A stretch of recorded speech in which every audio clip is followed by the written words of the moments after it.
Are you searching for the best in online black radio? Then go to blacktalkradionetwork.com, helping you filter through the noise.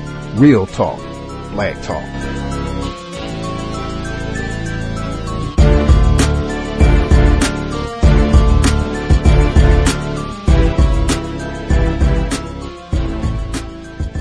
The internet is full of half-truths and all-out lies. We've all seen them, and many people on social media complaining about it.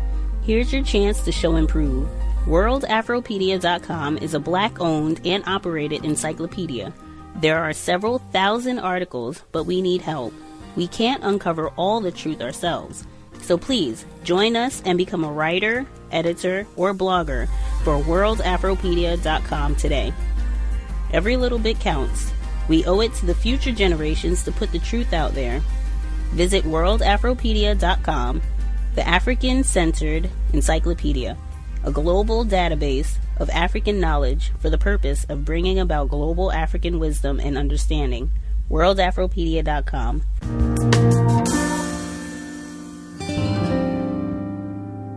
This week, two powerful, successful black women, a congresswoman and a White House correspondent, were talked down to, disrespected, you might say, in the line of duty by white men. And boy, did it hit a nerve. Black working women around the country saying, I know that, I've been there. Hashtag Black Women at Work exploded on Twitter. Did you see those moments this week when Sean Spicer scolded April Ryan? When Fox's Bill O'Reilly, speaking of Maxine Waters, an elder stateswoman, congresswoman, said she looked like James Brown? What were you thinking? Join us anytime at onpointradio.org or on Twitter and Facebook at onpointradio. April Ryan joins us in just a moment here. Here's the sound from Fox. This was the Bill O'Reilly bit on Fox and Friends Tuesday, telling the show's host that California Democrat Congresswoman Maxine Waters' hair, her James Brown hair, he said, if you please, made it impossible for him to listen to what she was saying in a just aired clip of her speaking on the floor of the House of Representatives. O'Reilly later tweeted out an apology, but here it was. Didn't hear a word she said. I was looking at the James Brown wig. If we have a picture of James, it's the same. It's the same one, no, right? And okay. he's not using it I got to defend her on that. You're all wrong about this. I have to defend her on that. You can't go after a woman's looks. I think she's very attractive. But I didn't say she wasn't attractive. I love James Brown. Can't listen to her, can't hear a word she's saying, the James Brown wig. Right? O'Reilly tweeted out an apology later, but there it was. And then the White House press secretary. Here's a bit from that testy exchange with April Ryan. She's sitting in the White House briefing room. He's at the podium, and they're talking about, she's asking about the Trump administration's image, how that's all going, and we get into the head-shaking business. Listen here. You got wiretapping, you got... No, we don't have that. You I know. On Capitol Hill. No, I get it, but you keep... I've said it from the day that I got here until whatever, that there is no connection. You've got Russia. If the president puts Russian salad dressing on his salad tonight, somehow that's a Russian connection. But every single person... No, that's... I appreciate your agenda here, but the reality is... Oh, no, hold on. No, at some point, report the facts. The facts are that every single person who has been briefed on this subject has come away with the same conclusion. Republican, Democrat, so I'm sorry that disgusts you.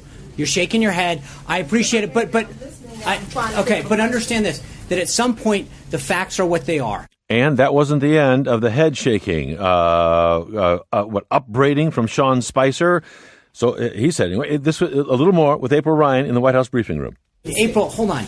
You it seems like you're hell-bent on trying to make sure that whatever image you want to tell about this White House stays, because at the end of the day, let me answer. I understand. Okay, but you know what? You're asking me a question, and I'm going to answer it, which is the president. I'm sorry. Please stop shaking your head again. Please stop shaking your head again. Joining me now from Washington, and we're pleased to have her, is April Ryan, White House correspondent, Washington bureau chief for American Urban Radio Networks. She's covered 3 presidents in her position going back to 1997.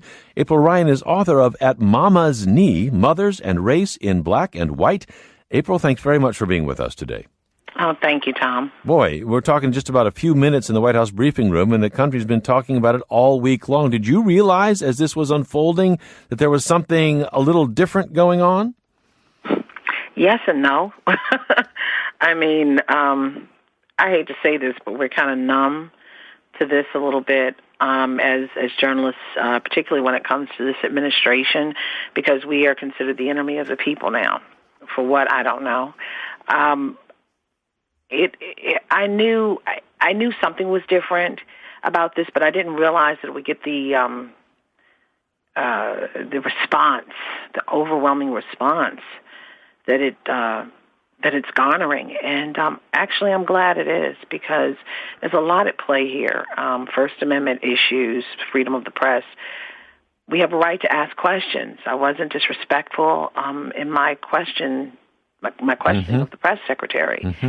And it just is, it's interesting. You know, I've been there for 20 years now this year, written 2 books about my experiences there and on other places and related to the White House. Yep. It's just very interesting. It does make for it makes for a good story in the next book, though, but it's still unfolding. I mean, it's not just me, though.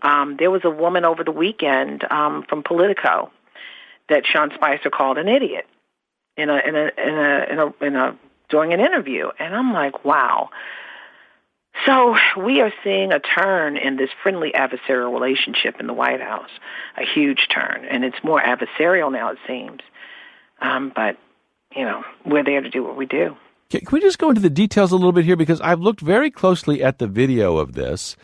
And me too, Tom. I have watched it over and over again. I mean, it's not like you're doing some big theatrical head shake in there. You're trying to ask a question when it appears that you think he's kind of dodging or trying to change the subject. Your head goes down a little bit as if you're thinking about that, or exactly how to ask the next question. There's not some big going on, but what caught people was that in that discomfort, and you can see it, and it's understandable, and he's got a tough job to do here.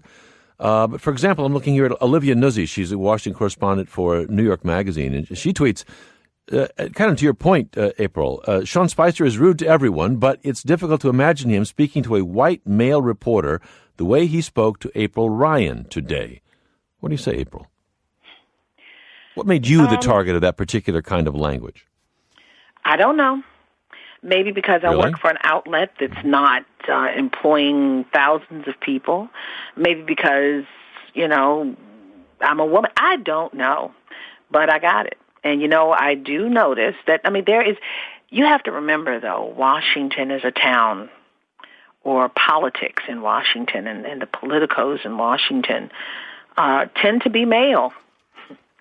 And it was hard back in the day when Helen Thomas and many of those other correspondents, and I'll say white female correspondents, were trying to break the marble ceiling then to get into the Correspondents Association and be part of the group.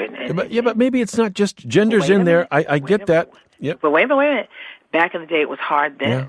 Yeah. But I'm thinking about those whose shoulders I stand on, the African-American women, and also the African-American men who were trying to be in the press corps covering for the black community. And, I mean, Harry McAlpin, over 70 years ago, was told by white journalists, you know, if you come into the press conference, you know, if you step on someone's toes, there'll be a riot. But, you know, the president at that time said he welcomed him. And then, you know, just thinking about how hard it was back then, and it's unfortunate that we are seeing glimpses of sexism, and I'm not going to go as far as racism as of yet, but I'm going to say sexism for sure. It's sad to see we're still seeing sexism in certain quadrants in Washington. April, let me ask you about this, though. Forgive me, but if you want to make that distinction, there was this exchange you had, which was just an odd one with the president himself. Of course, this is where you were asking him if he planned to talk to the Congressional Black Caucus at a White House press conference back in February. And here was that exchange and the president's response. Are you going to include the CBC, Mr. President, in your conversations with your urban agenda, your inner city agenda, as well as... Am I going to include Are you going to include the Congressional Black Caucus and the Congressional Hispanic Well, I would. Caucus, I tell you what. Do you want to set up the meeting? Do you want to set up the meeting? No. Are they friends of yours? I'm just a reporter. No, set up the meeting. I know some of them, but I'm sure Let's go. Set up a meeting. I would love to meet with the Black Caucus. I think it's great. Are you going to set up the meeting? Do you want to set up the meeting? Are they friends of yours? Race isn't in there, April? Well, let me say this to you. And I want you to hear me clearly, Tom, because if people, when you are in the midst of that, if you're in the midst of the thing with Spicer, in the midst with the President of the United States, you've got to keep your wits about you. Oh, yeah. And you're not thinking about how it looks or plays on. You're thinking about what you're asking at hand and trying to figure out what is unraveling in your face right now, because all eyes are watching you, really. So at that time when President Trump called to me, that was February 17th. I remember the day very well. I remember everything about it, how it felt, how it tasted, how it just whatever, everything. I just felt everything about the room and still remember it. When he said to me, after I said to him, the first question and the follow-up was that, will you bring in the CBC, the CHC? And I started saying, he said, who? I said, the Congressional Black Caucus, the Congressional Hispanic Caucus.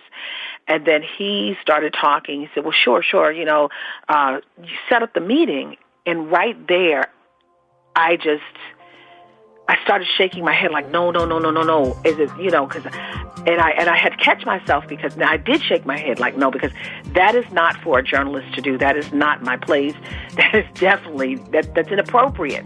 And I just kept thinking about the impropriety of it all, that he would think that I would set it up, because I was like, oh my God, do not think. Because you were an African-American woman, apparently. Well, I'm not going to say that, but okay. It was more so, let me say this, at that point,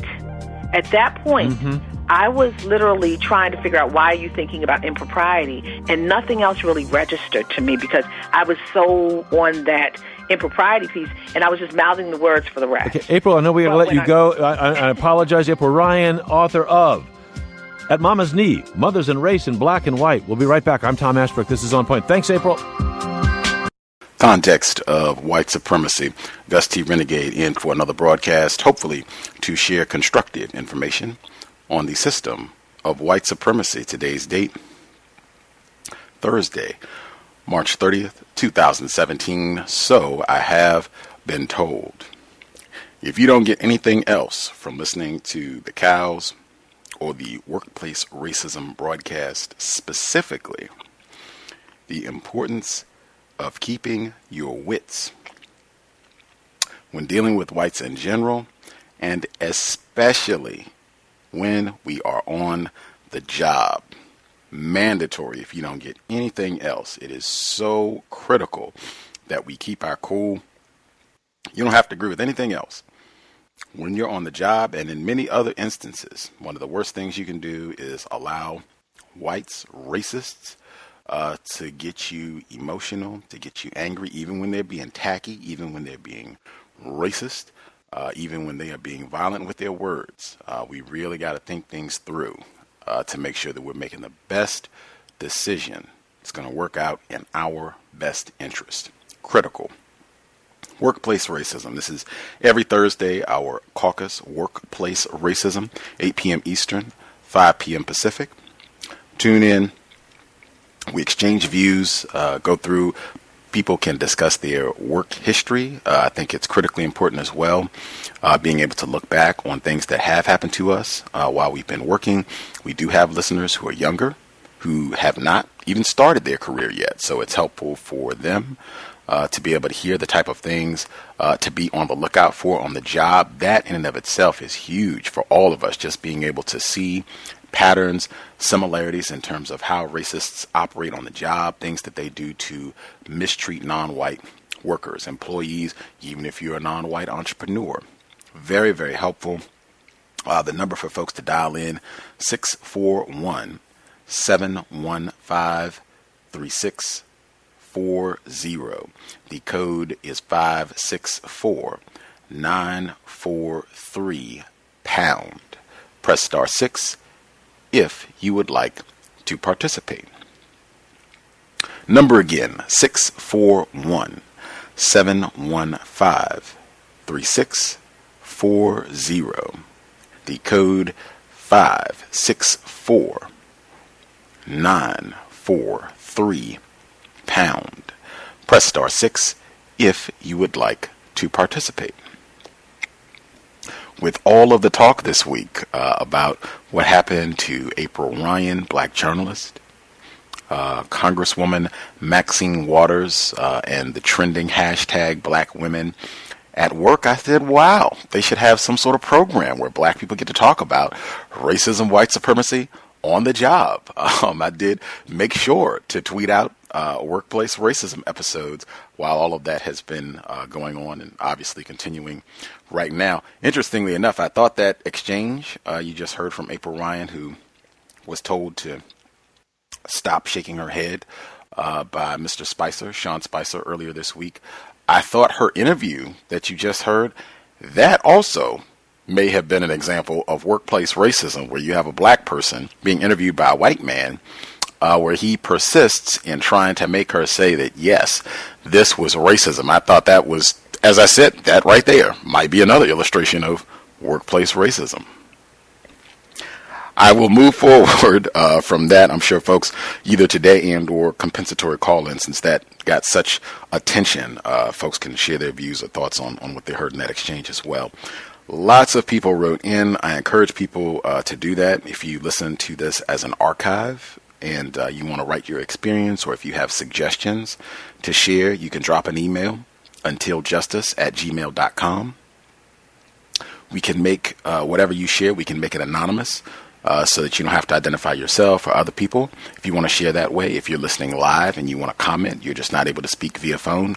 If you want to just share your views, if you have a comment, what have you, you can email me and we can include your commentary that way as well. But a lot of people wrote in, so my challenge again this week will be to see if I can get through all of the emails. So number one. Listener wrote in, she said, I have a question regarding filing reports. My father, a black male, is in the process of filing a report with the HR department at his job. The reason is, during an initial task, he was told by a white female supervisor to complete another task with the understanding that he was to complete it after the initial one was finished. However, in the middle of the initial task, the supervisor approached him and began to give him a reprimand about the second task, hollering in a loud, disruptive, and extremely demeaning manner. There were numerous employees present as witness.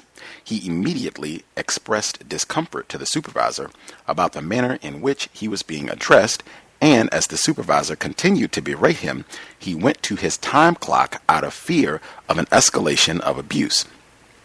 She followed him to the time clock, where he clocked out, and ultimately outside to his car, continuously hollering at him along the way. He is now in the process of drafting a complaint to Human Resources, who have said that they will file an investigation. He has been told to come into work the next day and to notify them if the supervisor says anything else to him. How should he approach this situation going forward? And what should he expect in terms of retaliation or a runaround? And what should he do in regards to maintaining the investigation process? I should also note that a few months ago, my father sustained a long-term injury at the same workplace, though I'm not sure to what degree his injury is being accommodated by his work duties. I'll try to keep you all updated with information about the situation. My father has never listened to this program, but I will be sending a copy of any advice that you all give to him so that he can listen. That is number one. I would say number one in terms of suggestions. I think anytime that sort of thing happens, and I've encouraged that as well, to not try to retaliate when they go tacky. If you cannot use words to stop things, if they're just in a full rage and attacking you verbally and accusing you and just behaving as they normally do, racist man, racist woman, exiting, I just don't think that we're accomplishing anything constructive right now, and I'm just going to discontinue my participation in the discussion. You can phrase it however you want, but I'm no longer going to continue in this conversation right now. I don't think it's constructive, and I'm going to discontinue. And you just leave from there. Seems like he just got in his vehicle and left the premises. If he made a report, I would stay in the question lane. Is this your workplace policy that employees, this is how everyone is supposed to talk to each other? An employee has clocked out. I'm not even officially working anymore, and I'm being yelled at as I walk to my vehicle. is that policy and procedure? That's another thing I will review, policy and procedure, because they normally have something in there. If this is an office setting, professional environment, something in there about being verbally abusive and professionalism in the workplace that seems like this would probably violate that. So I would really try and stay in the question lane about appropriate behavior. Great that you have witnesses so they can testify to what happened, that this white woman was being out of control with her behavior, and then questions.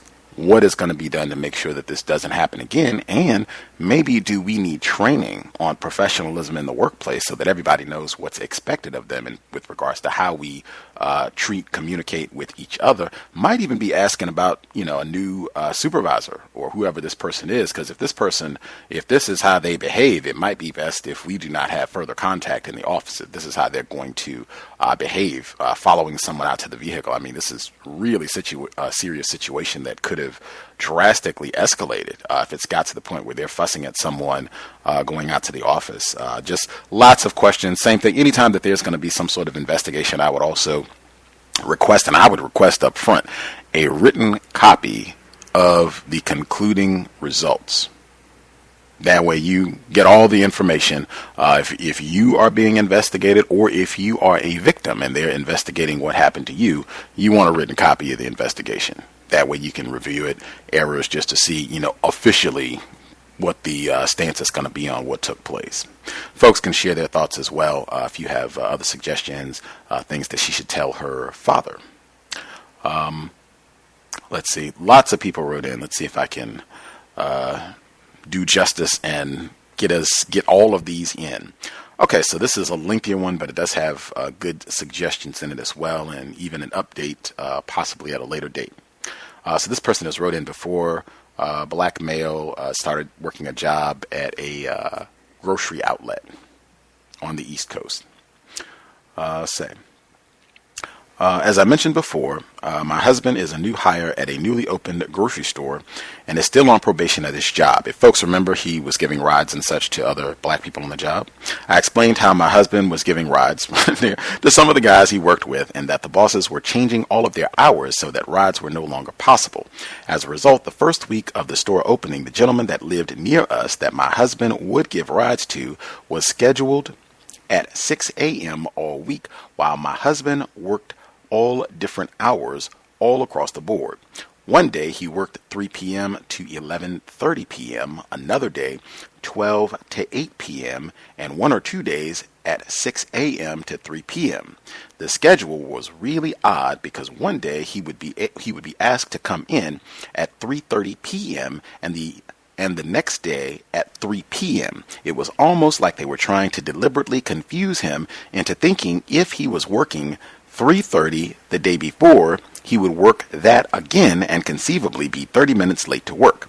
But we kept meticulous records of his hours and always make sure to set alerts for our devices to keep us on time. So with that said, one of the days my husband worked at 6 a.m., he called the young man he worked with, knowing he could probably use a ride, but didn't get an answer or hear back. When my husband went to work, he found out that they let the young man go on the day before. Apparently, he was struggling getting in on time due to the limited bus schedule at that hour and was late multiple times. One of the other guys told my husband that the non-white, non-black Latino assistant supervisor was pacing around the place the day of the firing, saying to people that he has to let this guy go, but is nervous about doing it. They waited until the end of his shift and told him not to come back. Tacky. Upon talking about this with my husband, I expressed to him how sinister these white team leaders are, that they made the Latino, in quotes, assistant leader tell the young man he was fired and not the white supervisor, who obviously would have to okay the firing. Granted, the Latino assistant manager is doing the bidding of racists. We understand he is being used by this system as well. One situation my husband had with him was when he came on shift just as my husband was about to get off and said that my husband couldn't clock out yet because he hadn't finished. My husband asked what else needed to be done, and he told him, "You need to wash all these dishes before you leave." Annoyed because my husband knows that isn't a requirement at the end of the midday shift, but rather a responsibility of the closing shift, the assistant manager was now coming in for, he acquiesced and stayed an hour late to do it. He told the white supervisor he was leaving when he finished and left. Well, the assistant manager comes in the back later and doesn't see my husband and asks another coworker where he is, and he says, "My husband left."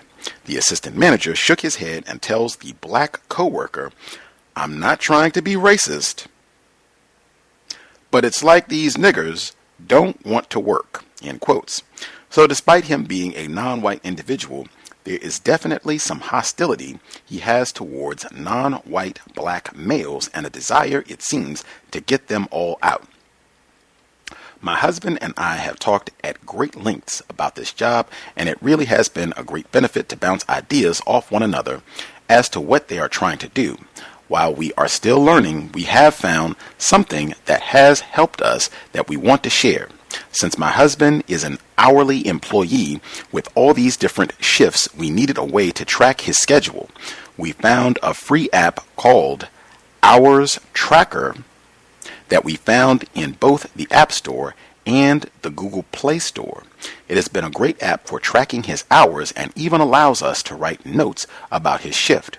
We have been keeping diligent notes about all the things my husband has experienced thus far and plan to print them out when his probationary review comes up at the end of the month, just in case there are any issues. The app has already come in handy last pay period when my husband saw his pay stub and was short 12 hours. We printed out a very clean, detailed report of the hours that the app generated, and my husband took it to his supervisor. The supervisor looked shocked that he had this and that he was even tracking his hours in such a manner. It was no problem showing up on time or early for every shift and doing the work, but he expects to be paid. Oh, excuse me, I messed up in that. Tracking his hours in such a manner. It was a great feeling for him to see the look of shock on his supervisor's face and to indirectly let him know that he's not here to play. My husband has no problem showing up on time or early for every shift and doing the work, but expects to be compensated accordingly, and he believes that detailed sheet of his hours, and even being the only one that pointed out hours were missing as none of the other coworkers realized it, was a good feeling. He is hopeful that if the need for the notes comes up, that having a detailed journal after every shift will work in his favor, but we will see. Just wanted to share how absolutely essential the note-taking and hours tracking Gus always mentions is. Initially, I was someone that wasn't completely sold on the idea of keeping a work journal because I thought I have a pretty good memory and will be able to recall if need be. You will not. I assure you. I would forget to write up his notes one day and would struggle the very next day to recall what my husband told me. Imagine what you would forget over a 60-day probationary period. The notes do not have to be detailed or written in some long prose, but just little reminders of what he experienced and on what day. Lastly, I have to give major kudos to Workplace Racism. It has helped us on Thursdays. It has helped us not so much in dealing with this position. It has really helped us to be more careful about how we behave on the job, but also how to respond or not respond to things that come up. When my husband heard that the assistant manager said about niggers not wanting to work, he had planned to go in and go off on how he's a racist and such, but we talked about it and decided that this is no time to bring this up. You write this down in your journal and you save that in your pocket until the time comes that you need to use it. And when the time comes that this manager's subversive behavior needs to be brought up, we agreed he will not refer to the statement or the manager as a racist, but will refer to it as subversive behavior and ask if this is how we should talk to everyone. Should we refer to our other white and non-white coworkers as niggers? And is it appropriate to ask our customers, what can I get you niggers? I can venture to say that it is not and will not be accepted behavior. There you go. Now, this does have an update, so maybe we'll get that down the road. But just, again, really cannot stress enough keeping your wits, as you heard from April Ryan. Racists are going to be tacky. You got to expect that. You got to know that. Even if you've been on a job for 5 years and everybody there white brings you muffins and bagels and, fruit smoothies and anything you want every day of the week. They bring in all the treats you could ask for. They pay for your lunch every day of the week. And, whatever you need, they got it. Even those white people, you should suspect that they're racist. That way, you're not surprised. Racists, they want us to retaliate. They want us to get emotional. That is the easiest thing in the world for racists to deal with. A black person, a non-white person, period, that gets angry and upset and is yelling and is not thinking, they're just going off of their emotions and how angry they are, no problem. We got the resource officers in the school. We are salivating to tase your child. A lot of workplaces, they got security in the building now. So, hey, we love throwing niggers out. We love grabbing all the stuff at your desk and throwing you out. That's what we live for. We love, got an excuse to fire you now. Great. Out of here, buddy. Wanted to hire my white family. That's what they're looking for. So we really got to take that seriously. Yes, they might even be calling you niggers on the job. Probably are anyway. They might do it to your face. Even then, really, really important. And I don't say this. The only reason I say it, I'll put it that way. The only reason that I say this is because there's an extensive record of going the other route where you just get upset and I'm not going to take that and you're not going to talk to me like that and, and whatever else, whatever direction that goes, there's an extensive record of what happens. With that, I have not seen very many cases, if any, where going that direction, it works out well for the black person. We're going that route. The black person with the big corner office, been there for 25 years, about to retire, got the closest parking space in the company. I've never heard that story beginning with, man, I was down there working in the bathroom as a sanitation worker, and that white cracker came in there and called me a nigger, and boy, I grabbed him by the collar and I gave him, and then who do you think, cracker? I've never heard where as a result of that, you get a promotion. Never. Ever, ever. Maybe once every 25 years, maybe one of those cases, they decide to cut a check. But even that is very, very rare. Most of the time, white people know exactly what to do with that, and it works out to their benefit. I would say about 10 times out of 9, and that's the way I meant to say it. With that, we have many more emails, but we will get to the callers. The number again is 641-715-3640, and the code is 564943 pound. Press star 6 if you would like to participate. That app again is Ours Tracker. Phenomenal. Taking notes, and definitely want to echo and appreciate that, emphasizing the importance of taking notes. Doesn't have to be super long. You can just write down a few things. It can take 5-10 minutes to just write down the important details. Your memory is not as good as you think.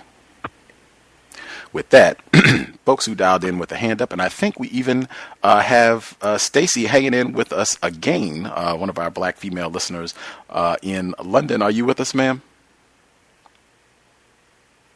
Hi, Gus. Yes, I am. How about that? Hanging in tough. And it is, I think we got the time correct this week, 1:30 a.m. We did. And she is hanging in just since she is here, and it's so late. And she, I think she was one of the first emails that I saw when I woke up this morning was from her. Anything that you want to add to start us off? Yeah, I listened to your because I didn't hear the beginning of the show last week, so I did listen to it back, and I know you made a comment about putting some of the sorry, I'm moving around and I'm talking to you, putting some of the complaints or not complaints, but questions in writing. So I just to say that yes, I had actually done that. I also wanted to thank Emma actually, because her question to me about whether or not I was going to ask for the retraction in writing. I don't know why it didn't occur to me to do that, because that's not like me. Now, in terms of an update on that situation, my boss is actually away for another week. So I don't have an update, and I probably won't have one for another 2 weeks. But yeah, it was just useful to have that question thrown at me, actually, because for some reason I wasn't going to do that. And it just doesn't make any sense when I think about it. What I wanted to do, though, was just run through something which follows on from one of the other callers who spoke last week about being told that, I think he said he wasn't with the programme. Was that what he said, Gus? Oh, that's right. Yes, ma'am. That's right. Yeah, and I mentioned one of my, that someone had said something similar to me. So I've gone back into my archives because I thought I'd go through that scenario in a bit more, situation in a bit more detail. So this was actually a job which I'd had well over 10 years ago. And it's interesting because I'd gone to the interview, and I remember walking into that building, and there were quite a few non-white staff there, and I remember it being really quiet when I went in for my interview and thinking, gosh, this place is great because they really get on with their work. Now, in hindsight, it was because they were just totally oppressed. But where the place that I was working at the time, it was just really noisy and I couldn't concentrate. So sometimes you see what you want to see, and it pays to just pay attention. Anyway, so I had started the job, and it was we were delivering projects, and so the funding was coming through a government agency, and this was a multi-million-pound contract which had lots of different strands to it. And I had been invited to go along to the meeting with the government agency with my director and head of team, and this was as a result of the funding organisation, the government body, wanting to know how the contract was going. And initially I was just asked to pull together the performance that related to my area of work, but it involved a number of different managers across the organisation. And I guess I just work in a very logical way. I could see that if the whole report didn't, if we didn't demonstrate good performance across the whole contract, then it was irrelevant really whether my area was doing really well, because actually they'd look at the whole contract overall. And there were three managers that should have been feeding into that report, who were either not pulling their weight or incapable of doing so. And so being, in quote, a team player, and just being naturally logical in the way that I worked, I started to pull together the whole report. And so I was invited with my director, as I said, and my head of team, to go along to that contract meeting. And in hindsight, I shouldn't have been there, and it was clearly because I had been the person to pull everything together. My head of team was useless, and so we went to the meeting. The meeting went really well. We travelled back. Everything was wonderful. Then all of a sudden, my director, who again I say is not my head of team, and so therefore not my manager, pulled me into the chief exec's office, and I had no idea what was going on. And he had then started to reprimand me. Oh, what the hell's going on? And basically he'd said to me that one of the managers had complained about me because she was upset because I wasn't showing her what to do. Now, basically, this is one of the managers who was incapable of pulling together the stats on her project. It was not my responsibility to do it. I was actually helping her. She was clueless, and she was basically a friend of somebody in the office.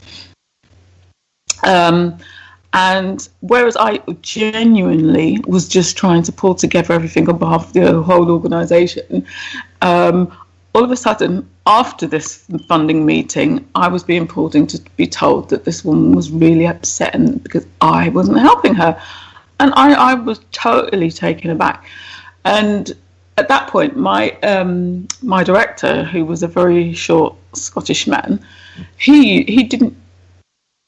hardly ate. He smoked a lot and he drank lots of sweet tea. And he used to swear so much in the office. And I remember again, because I hadn't been there long and just being really surprised by that behaviour.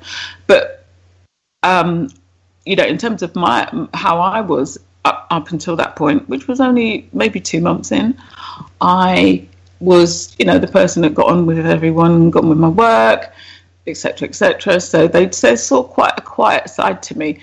But when that happened, that was it. I just lost it. And I told him how many ways he could go, including effing and blinding at him, and told him, listen, this stupid woman needs to understand that I was actually doing her job. And if she thinks I don't like her, because that was one of the stupid comments that I was being told, she thinks that I don't like her. So I said, so you're basically wanting me to respond to nonsense. Not that I've done something to her, just that she thinks that I don't like her. And so I suggested that what we have in the UK are occupational health. So I suggested that he sent her along to some occupational health because I just couldn't understand why that nonsense was being relayed to me. And at that time, I'd actually taken a pay cut to go to work there. And they didn't know that, but I told him, look, I just don't need this. So over the weekend, I was fuming because when I left the office, in fact, he told me to go home. And I said, I'm absolutely not going home because I didn't do anything. So I went back to my desk. And then I realized when I stepped out of that office, literally everyone was silent. And I think whether they heard or not, I don't know. But it was clear to me that they all knew I was going to be reprimanded going into that meeting. So I went home. I was absolutely fuming. On the Monday, I handed in my notice, which he was shocked. He was so sorry, genuinely taken aback by it, etc., etc. I then had gone in and had to speak to my chief exec, and it was the chief exec who had said to me, oh, it's because you don't understand how it is, which is obviously that codified, you don't understand the system that exists. And, I don't think any of them were obviously expecting me to respond in that way. Because I'd been there a short period of time, I didn't have to work a long notice, but needless to say, by the end of that week, they'd all phoned me a really nice leaving do, which I was surprised because it was actually a kind of place that did not really treat its staff well, apart from obviously the white staff. And I then got them to agree to pay me to come back as a consultant. And yes, I did earn quite a bit of money out of it. So that's the end of that scenario. But what I would say is that, trust your instincts as well, because walking into that office, at that interview, I did notice that it was too quiet for an organisation. And in hindsight, it was because literally a lot of the staff were under repression. But that's the end of my story, Gus. Wowee. I think every time, man, we have had a whole lot of black people from the UK on this program to talk about workplace racism, but that has been a long-running trend where black people worldwide on the job find out that, wait a minute, all of these white people seem to be much more informed about things that are happening than I am. They even know when I'm about to be fussed at, like to be prepped, like they have been sharing notes or emails or something to coordinate activity. That is worldwide, and you really have to keep that in mind, because myself and many other non-white people have gotten in trouble just on that alone, in not realizing these whites on the job and in the greater context of racism, but particularly on jobs, they talk to one another. They are sharing information, and one of the primary topics, if you're a black person, is going to be you. And likely, how are we going to get rid of you? What are we going to be doing to mistreat you? Whatever gossip we want to share about you. And Just to repeat, I will say again, I do not think most folks, you're going to be able to go in and curse out white people in the job and have that work out well for you. And I'll let the evidence speak for itself. No. Sorry, I was just going to say, the thing is, I mean, it just came as no warning. And probably about a week or two before, we had what we call a partnership meeting, because a lot of the projects that I was working on involved other organisations, and there was a steering group meeting. And my director had actually turned to me in that meeting, and my manager was there, and he had said to me, he thanks me from the bottom of his heart because he knows that I'm the person responsible for pulling together everything. And I literally, was shocked because I didn't expect it, wasn't looking for it, didn't even think he noticed. And, you know, he didn't really need to say it because I wasn't looking for any kind of compliment, but okay, fine, he noticed. Obviously, I think that unsettled my boss. And this woman who complained in inverted commas about me, she wasn't in that meeting, but obviously, you know, they all talk, and she wasn't up to the job. And that was literally it, because I hadn't actually done anything wrong. This was just somebody's imagination and incompetent white people. That also has been a major trend I would say, particularly over the last 2 months. White people on the job not doing their job, whether it's laziness, whether it's incompetence, whether it's them being racist, a combination of all three maybe. But them not doing their job, and that ended up resulting in other black people either getting in trouble, being blamed for not training this white person. However, the permutations are endless, but the end result is it ended up making problems for black people. That has been a major trend. We'll probably be dealing with that as well. Just grabbing some of the folks who also dialed in. Before we start off, if there are folks who have suggestions for the dad situation, that was the first email that I read, where a white woman accosted him verbally on the job. He left. She followed him out to his car, and now they're doing an investigation. If people want to share suggestions on that as we go, that would be great. His daughter would appreciate it. We'll start nabbing folks who dialed in with a hand up. If you have comments you would like to share, your line should be open. Feel free.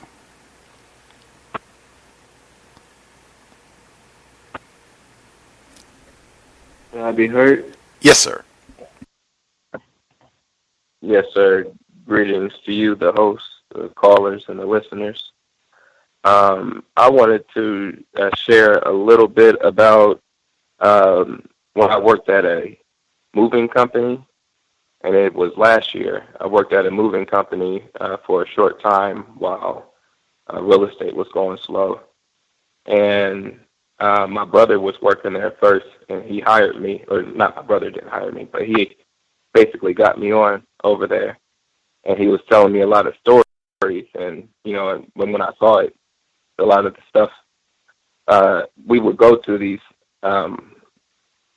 houses that were far out of the city. A lot of times, some of them would be out of the city, or just out of the metro area, but, and the white people, they would have a lot of guns, and they would have these real heavy safes.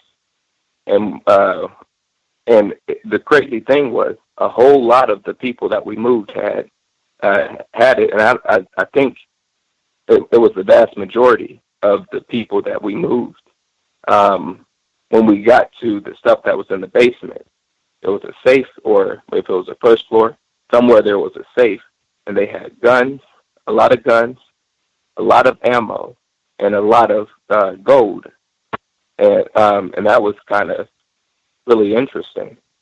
And so it was I don't know. It's really interesting that they allow victims of racism inside their close quarters, but just to see the stuff that they have is really interesting.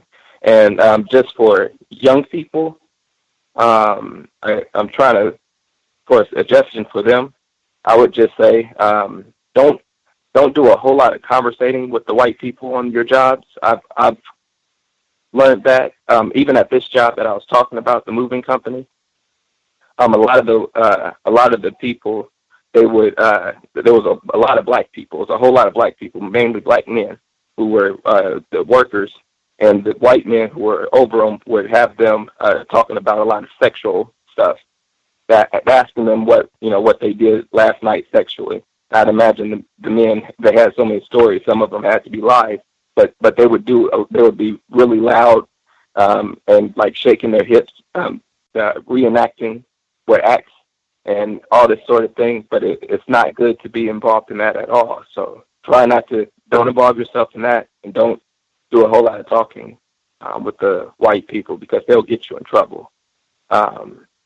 And I unfortunately, I don't have a lot of any suggestions for the lady, or the young lady whose father is going through trouble, because I kind of missed that part.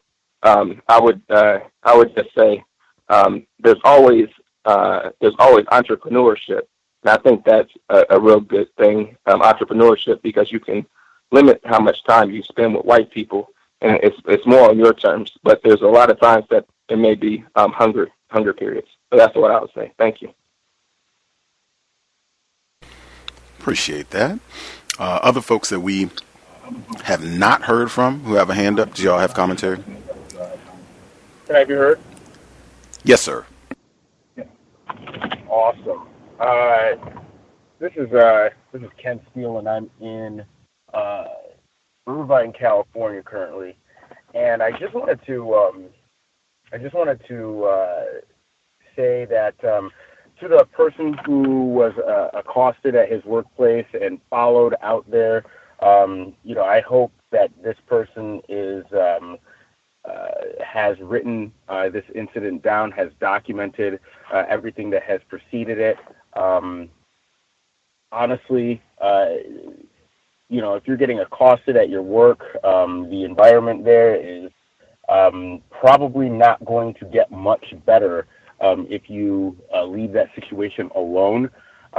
Have everything written down. You might even want to contact authorities. If you contact the police and you preempt this, and you preempt everything that they're doing, then you can go and you can effectively neutralize their ability to get you in trouble over this incident. Can I be heard? Yes, sir. My audio system is going crazy in here. But anyway, also, I just wanted to say that I wanted to reiterate to victims of racism that are applying for jobs or submitting their resumes for different positions.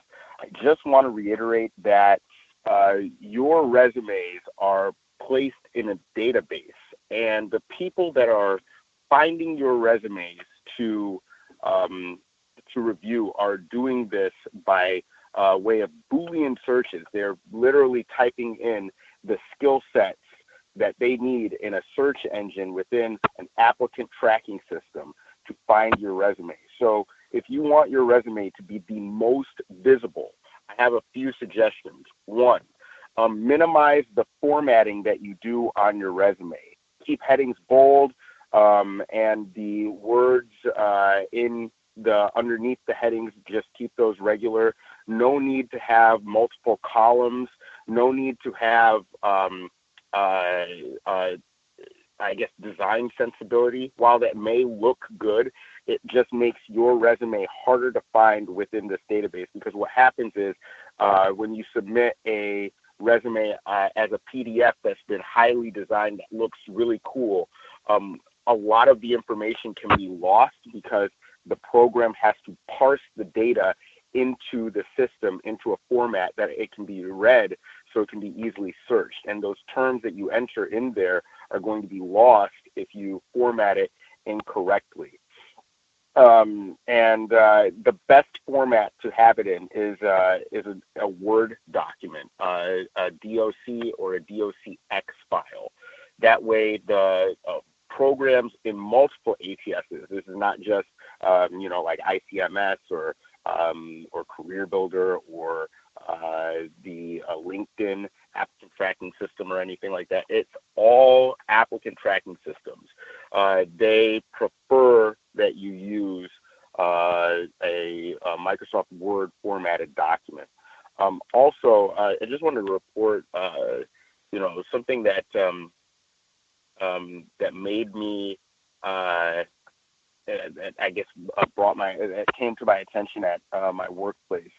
I was in a meeting where I was being told about the need to buy in and, you're, team player, yada, yada, yada.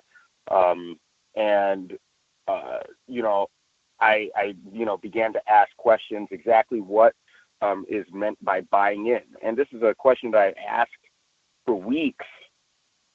And I basically got the response that buying in means doing everything that my manager says without question at all. And then I asked, so is it okay to ask questions at this job?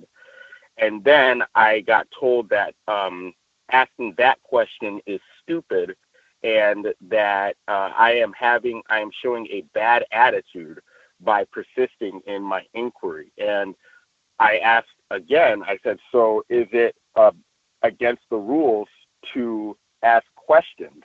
And then I was told no. And then I asked, okay, so, and then I said, okay, that's good, but why is it that my questioning is listed amongst the complaints that you have that doesn't adhere to your buying in requirement? And, he looked at me very puzzled for a second and said, see, that's what I'm talking about. That's that attitude. And I said, okay, I'm sorry. And then he said, why aren't you looking at me? And then I said, well, in previous conversations, you said that when I look at you, it makes you nervous and you don't like it. And you said that I have attitude. So then I started to look directly at him. And then he said, see, when you look at me like that, I don't like it and it makes me nervous. So I said, okay, then I will look at my monitor.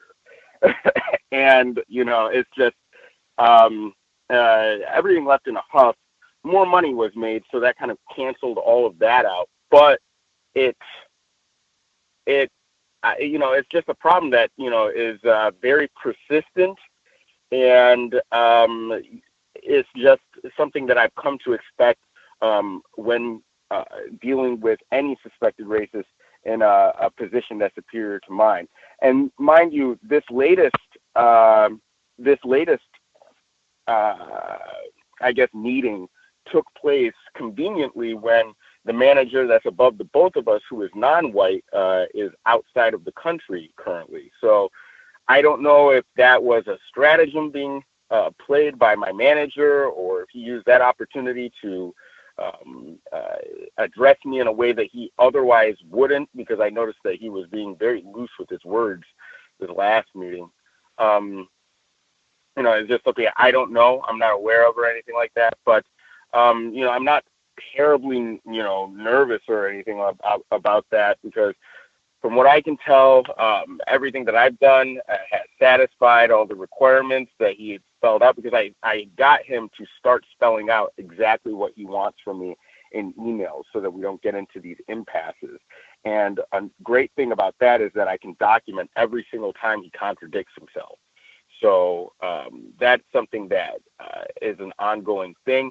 Also, if you are, this is a pro tip that I picked up recently, dealing with a number of different retailers and freelancers online. I don't know, I've reported this in previous shows, but I've been utilizing offshore talent to alleviate some of the workload that I have in my efforts. And one merchant or one freelancer tried to, I guess, rip me off, said that they were going to do certain things, and these weren't met. I had paid a deposit, and one thing that I recommend wholeheartedly is that if you're going to be doing business online or remotely, make all transactions through an app or through your credit card. Do not do cash transactions. I benefited tremendously by making all of my payments through services like PayPal, Payza, Payoneer. There's just a number of different services where you can go ahead and transfer money, and you have the protection of the company that you're transferring the money over those services. And then on top of that, you have the protection of your credit card and your bank.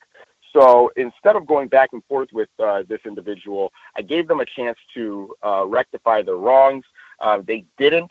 So I immediately turned to the service that I used to hire him. I reported that him there. I reported them on to the pay service that was used. I reported them to my bank and my credit card. And even all the way in Pakistan, he was feeling the heat as it was. He came to me, started asking, do you want this program that I designed, or do you want your cash back? I told him, you don't have either. You would have provided both if a long time ago if you did. I'm just going to let everything play itself out. This person was blocked from the pay service, yet another pay service that he's been blocked from. And then this person has also been blocked from the online service. In this case, I was using a service called freelancer.com. So this is, they attempted to reprimand me for going off of their site to pay this person through another means, but I successfully took that strike off my account. It probably is due a lot to the fact that I'm spending money on there. We will leave it there. Yeah. Make sure we get to some of the other callers, but I definitely want to encourage folks with the previous situation where the person, I guess, was trying to rip you off. Very important to ask questions, particularly if you're being accused of something on the job. Make sure to ask questions, and especially if it sounded like they're saying a problem with you as an employee is you ask questions or asking too many questions. Like, whoa. Like, are we not allowed to ask questions on the job? And I've said consistently, that is an important one. Cause man, when we get to the point where it's seeming like I'm not allowed to ask questions or people have a problem with me asking questions, like, oh man, like that is really dangerous. If that's the sort of environment where we're in, that I can't ask questions. I mean, wow, that could produce a variety of problems. Great question to ask. Other folks that we have not heard from at all, do you all have commentary?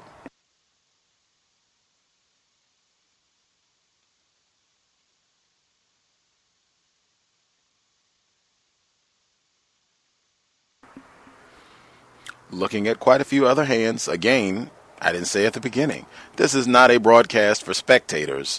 With all of the dialogue from this week on workplace racism, problems that black people experience, this is not a broadcast for people to just hang out and these are entertaining stories, and this is something I can look forward to fill up a few moments of my Thursday evening. That's not what this is designed for.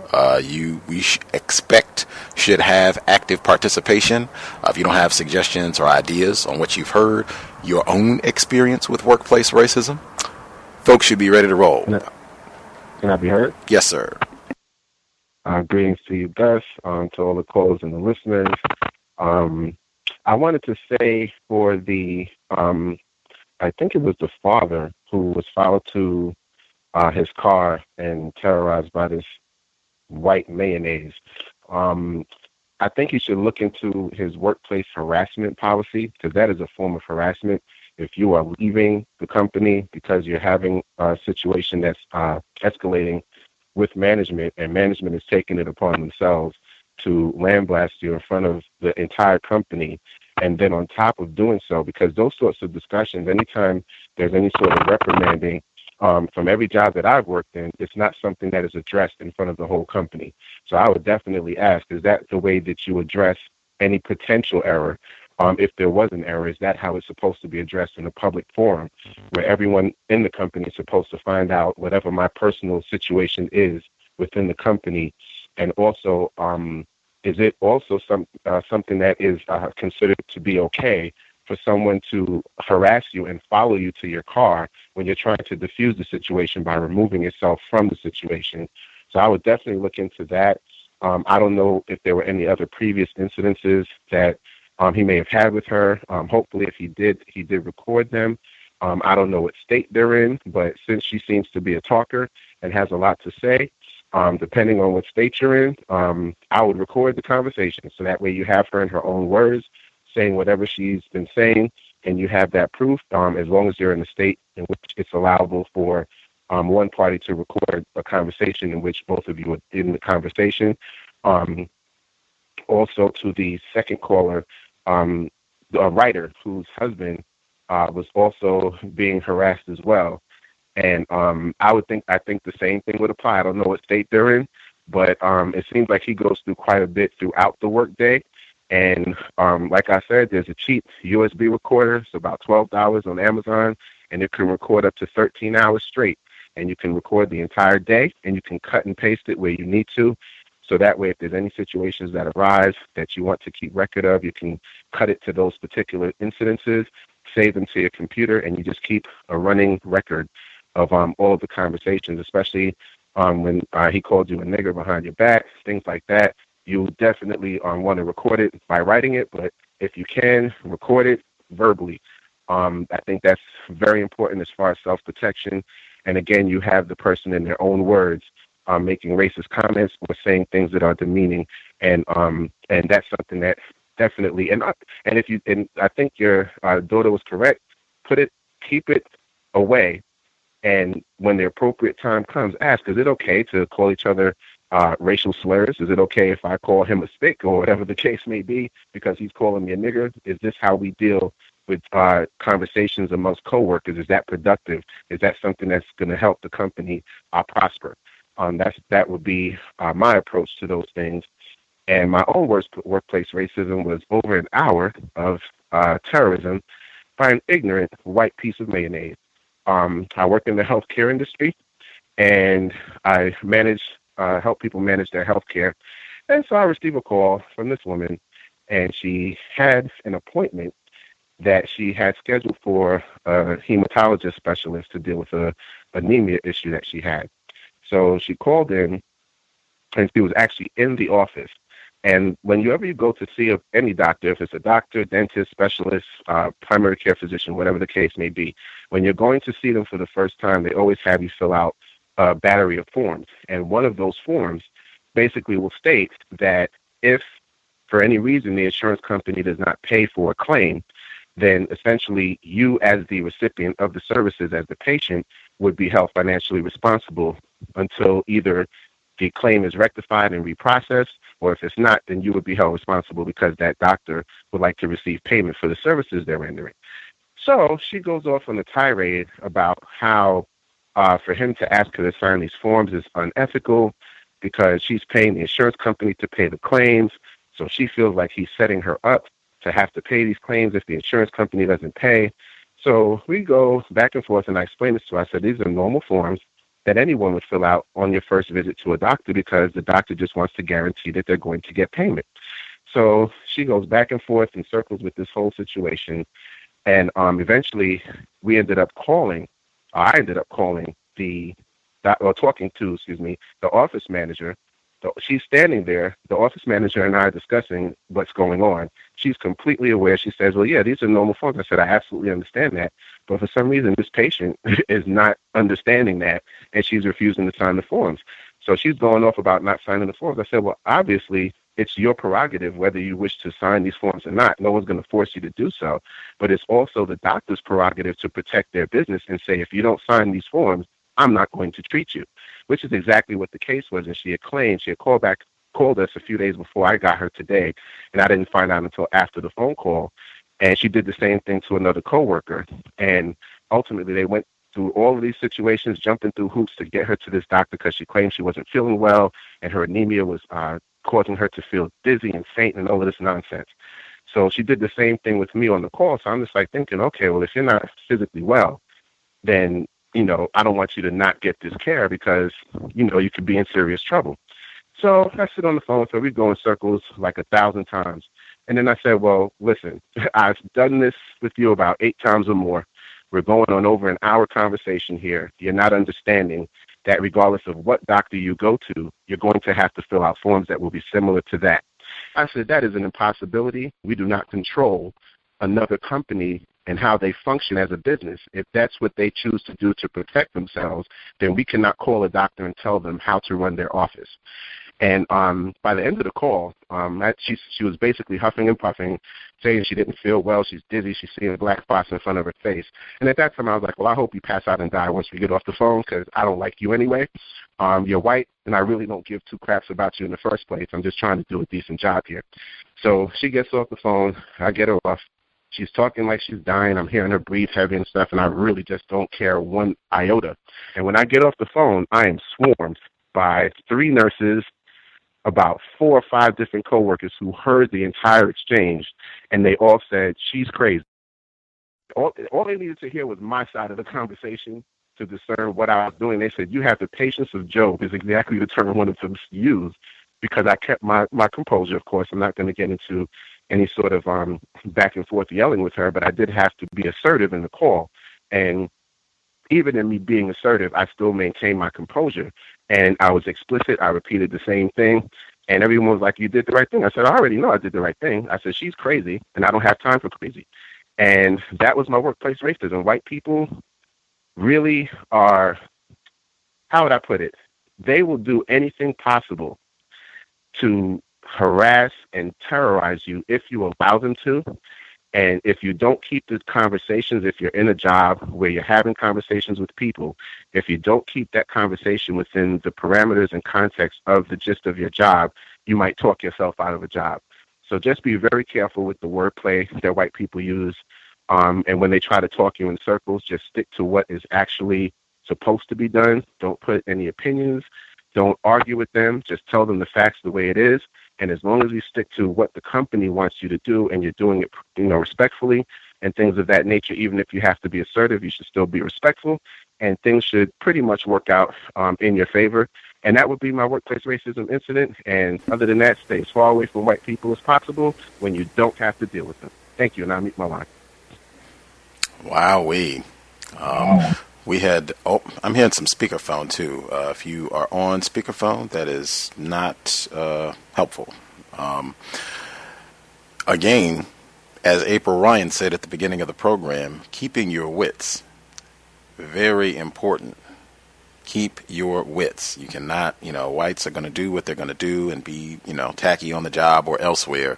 You cannot let that get you emotionally riled up. You have your own plan. That's what being a professional soldier is in dealing with whites on the job, really any place. And policy and procedure said that repeatedly as well. Just knowing this is what is expected of us. I'm just going to be courteous, carry out my duty. It's not personal, and we just move forward. Excellent. I'm going to sprinkle in another written commentary before we nab some of the other callers that are with us. This person wrote in, I would like to share, I've been listening live for about 12 months and shared my daughter and I on 2 occasions. I've been listening to the archives for the last few months due to my wife's illness. I currently work as a background investigator for a probation department and had to attend a 36-hour state certification training in San Jose, California. The department I work for has a large amount of victims, black people being showcased, like himself, and non-white, non-black personnel. So when I arrived at my training site, I was the only black person. The rest of the attendees were 65% non-white, non-black, quote-unquote Asians and Mexicans. 34% were white, and a total of about 30 to 35 people. The instructor, a suspected racist, asked everyone to introduce themselves and state what agency they work for, years of experience in backgrounds, investigations, and what knowledge expertise they have. The instructor then went seat by seat so everyone could introduce themselves. I was about the 18th person to do my introduction, and the instructor made sure everyone answered all the questions except the Negro. When he got to me and I stated my name, job title, and agency, he said, "Thanks," cutting me off. Next incident, Tuesday, the instructor was going over California laws which dictate our rules to doing a background investigation. After he finished, he asked, "Did anyone have questions?" I raised my hand. He looked me dead in my eyes and said, "Moving on." He did that on 2 separate occasions. Third incident, Tuesday. The now confirmed racist was discussing some of his memorable background investigations over the last 15 plus years. He stated he has interviewed a few morons in his day, but instead of using morons, he used maroons. And the class started to chuckle like the instructor made a mistake. So the instructor repeated the statement and said, "Maroons." And correct me if I'm wrong, aren't the Maroons black warriors who escaped enslavement and set up communities in areas away from racist man, racist woman, and racist child? That's my understanding. Also, here are 2 state laws that may help other victims.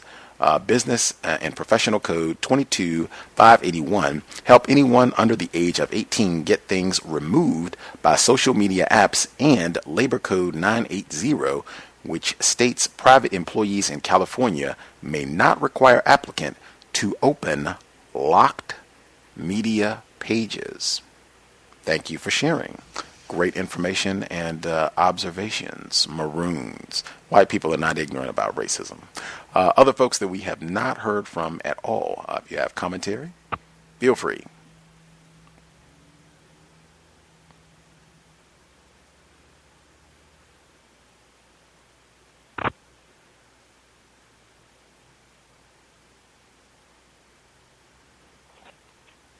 Can I be heard? Yeah. Heard both of you. We help you if you can.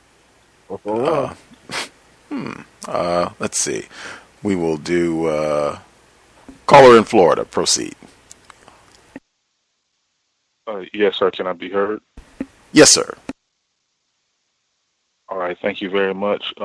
Greetings to Gus, the host, the listeners, and callers. I had a quick incident to report.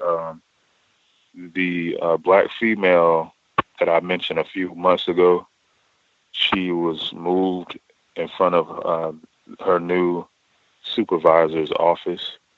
And I know she pointed this out to me, that they were going to strategically move all of the black people in her department to a specified area. And the desk that was in front of her desk was empty, because I know she's taking the day off tomorrow. But earlier this week, she was saying to me that, she said, I got in trouble. So I was like, well, what do you mean by that? And the white person was gone. Now, to add some context, Gus, I think you remember when I was talking to this person, she, the white person said, what are you writing in code?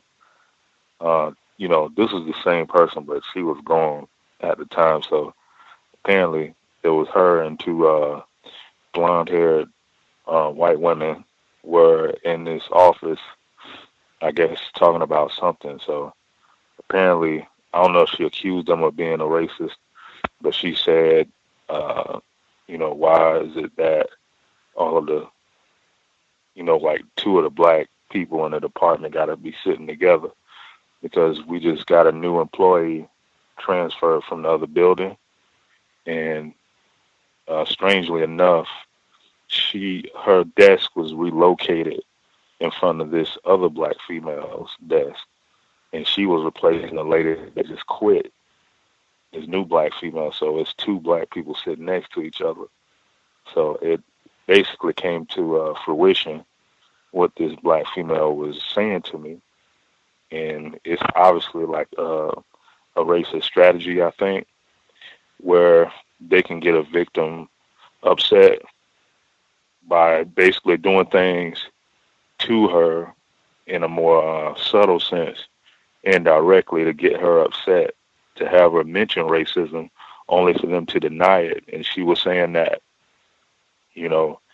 that she was talking to her, husband or whatever, I mean, like I'm laughing about it because she was kind of sounding humorous, but this is still sincere and it's on a job. But saying, I might be coming home or something because the white lady went and told the new clerk, and he's looking very nervous, when I talk to him, because he got the job that his father had, and he's obviously not qualified.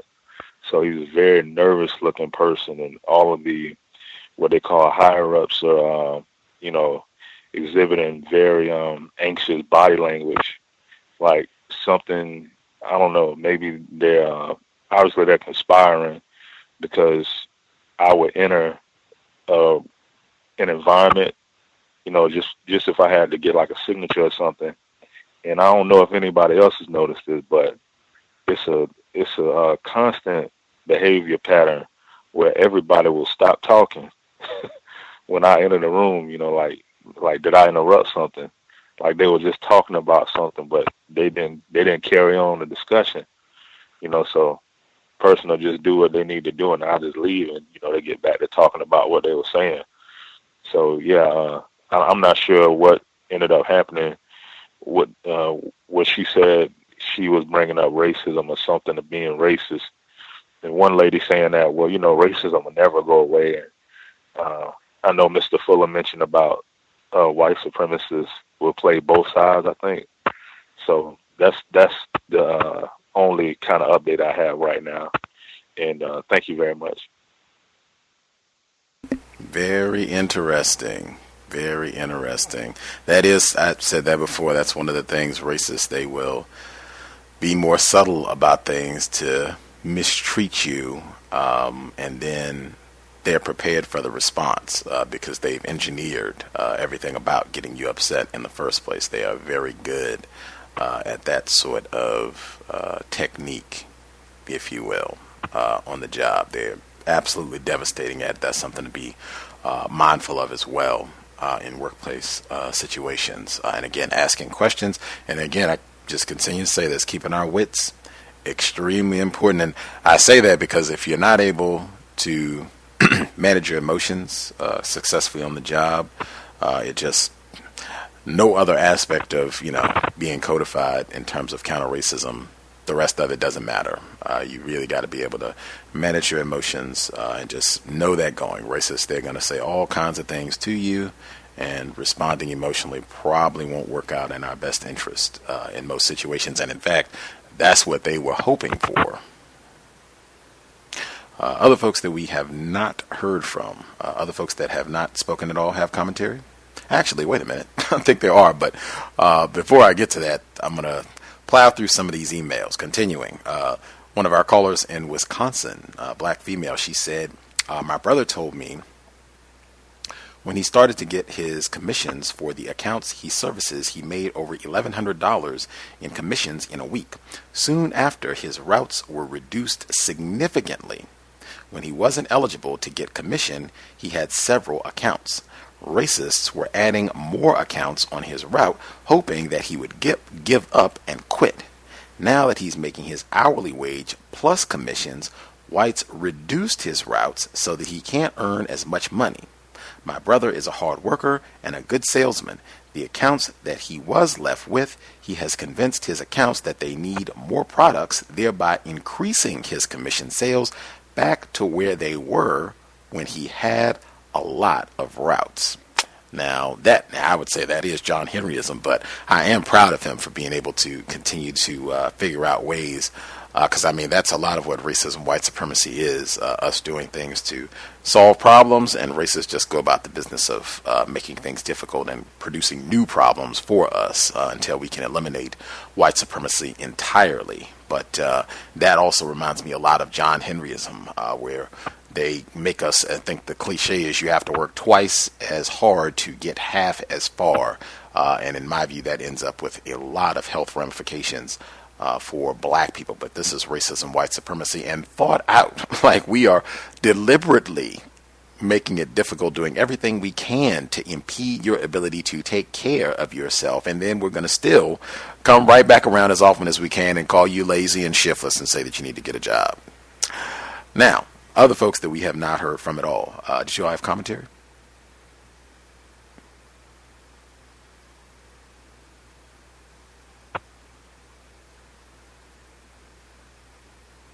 Folks are spectating a bit today, it seems, because we do have other hands up. So it's people have hands up and are spectating, which is, not helpful at all. Other folks who dialed in with a hand up that we have not heard from have commentary.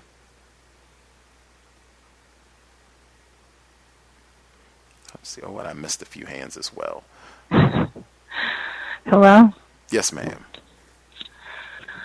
Hi, this is the lady that wrote in about the bang bang noises.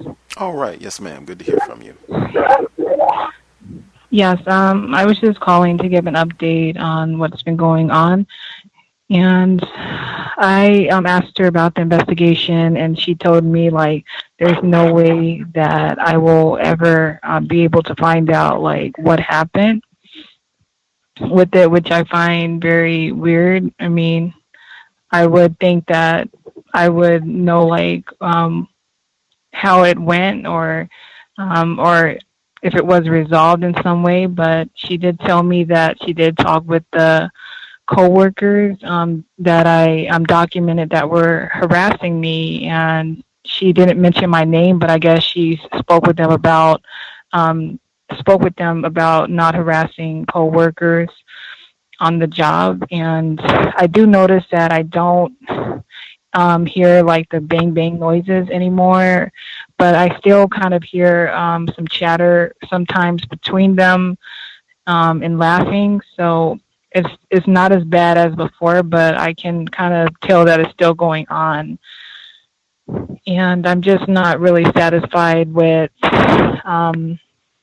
it, like not being resolved.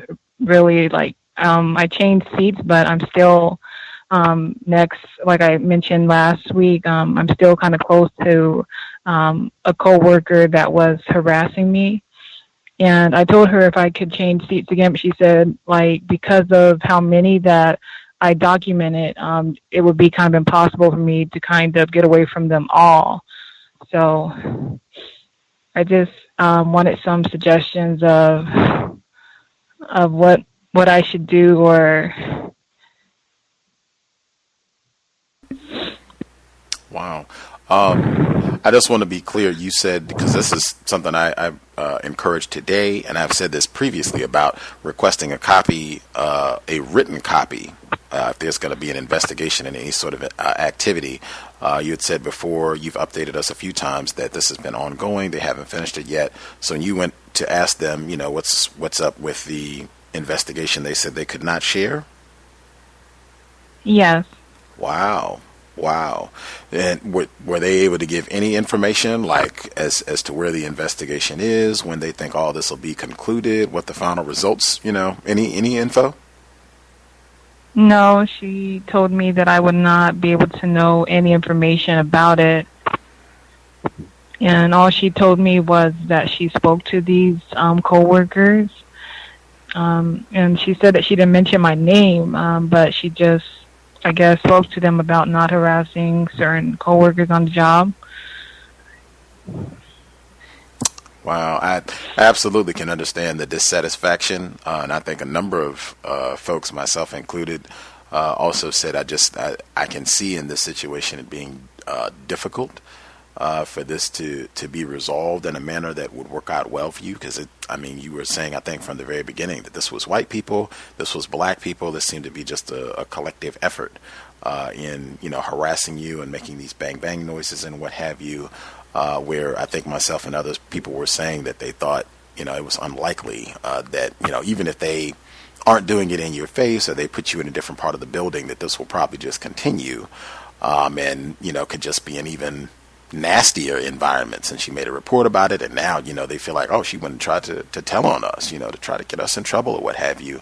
I definitely encourage you to continue looking, because was this like a place that you wanted to be employed, like long term? Was this a job that you took thinking, I'm going to be here for the next 5 years? No, I was thinking more like a year, the longest. And I've been here, I've been at the job for about 6 months. Okay. Yeah, I would definitely, as has been stated before, be working aggressively on better employment, because I think that's one of the things that happens as well, is a lot of times that the trauma of it all just becomes so overwhelming, and it really saps our energy from being able to seek better employment opportunities. So I would definitely work aggressively on that. In the meantime, I think we had suggested before about having the recording device, because you said you are still hearing a little bit of chatter. I don't know if it's close enough where you can actually make out what they're saying or what have you. I don't know how close it is, but like us checking on the recording device, I think we mentioned that last week, an MP3 recording device where you can have something if it is happening, so you can document it. You can, at minimum, you can write it down. You can have the recording just for yourself, and then you can use that to transcribe what was said, to just keep a record. But it sounds, do folks have suggestions on things they would do? Folks that are listening in have suggestions? Hi, Gus. Yes, ma'am. It doesn't actually sound like that's an investigation. And it is odd that you're not being given the terms of the alleged investigation. But I would document it by sending her an email. It doesn't have to be a confrontational email or something that she would perceive as you challenging what she says per se. But I would, just summarize the conversation in some way, and just ask if you could be provided with a bit more guidance on that investigation, because it just sounds a bit odd.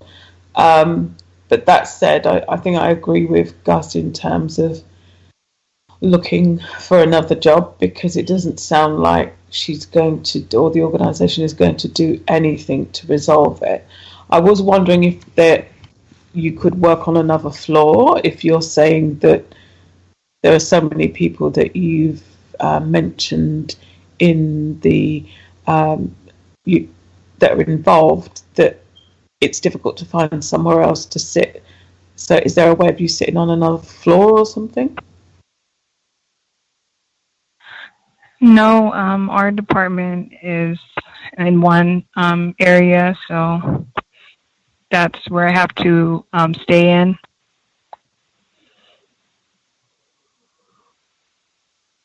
I mean, you do actually sound a bit more confident than you did last week. Whether that's just because it's been less aggressive.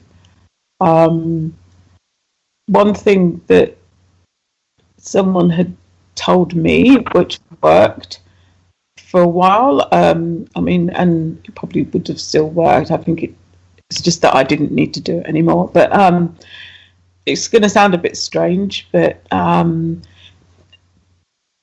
you're obviously picking up a lot of what people are saying, and I think sometimes when we're in that emotional place as well, any kind of conversation, and I'm not suggesting that you're imagining it, but any conversation that they have now, you're going to be alert to.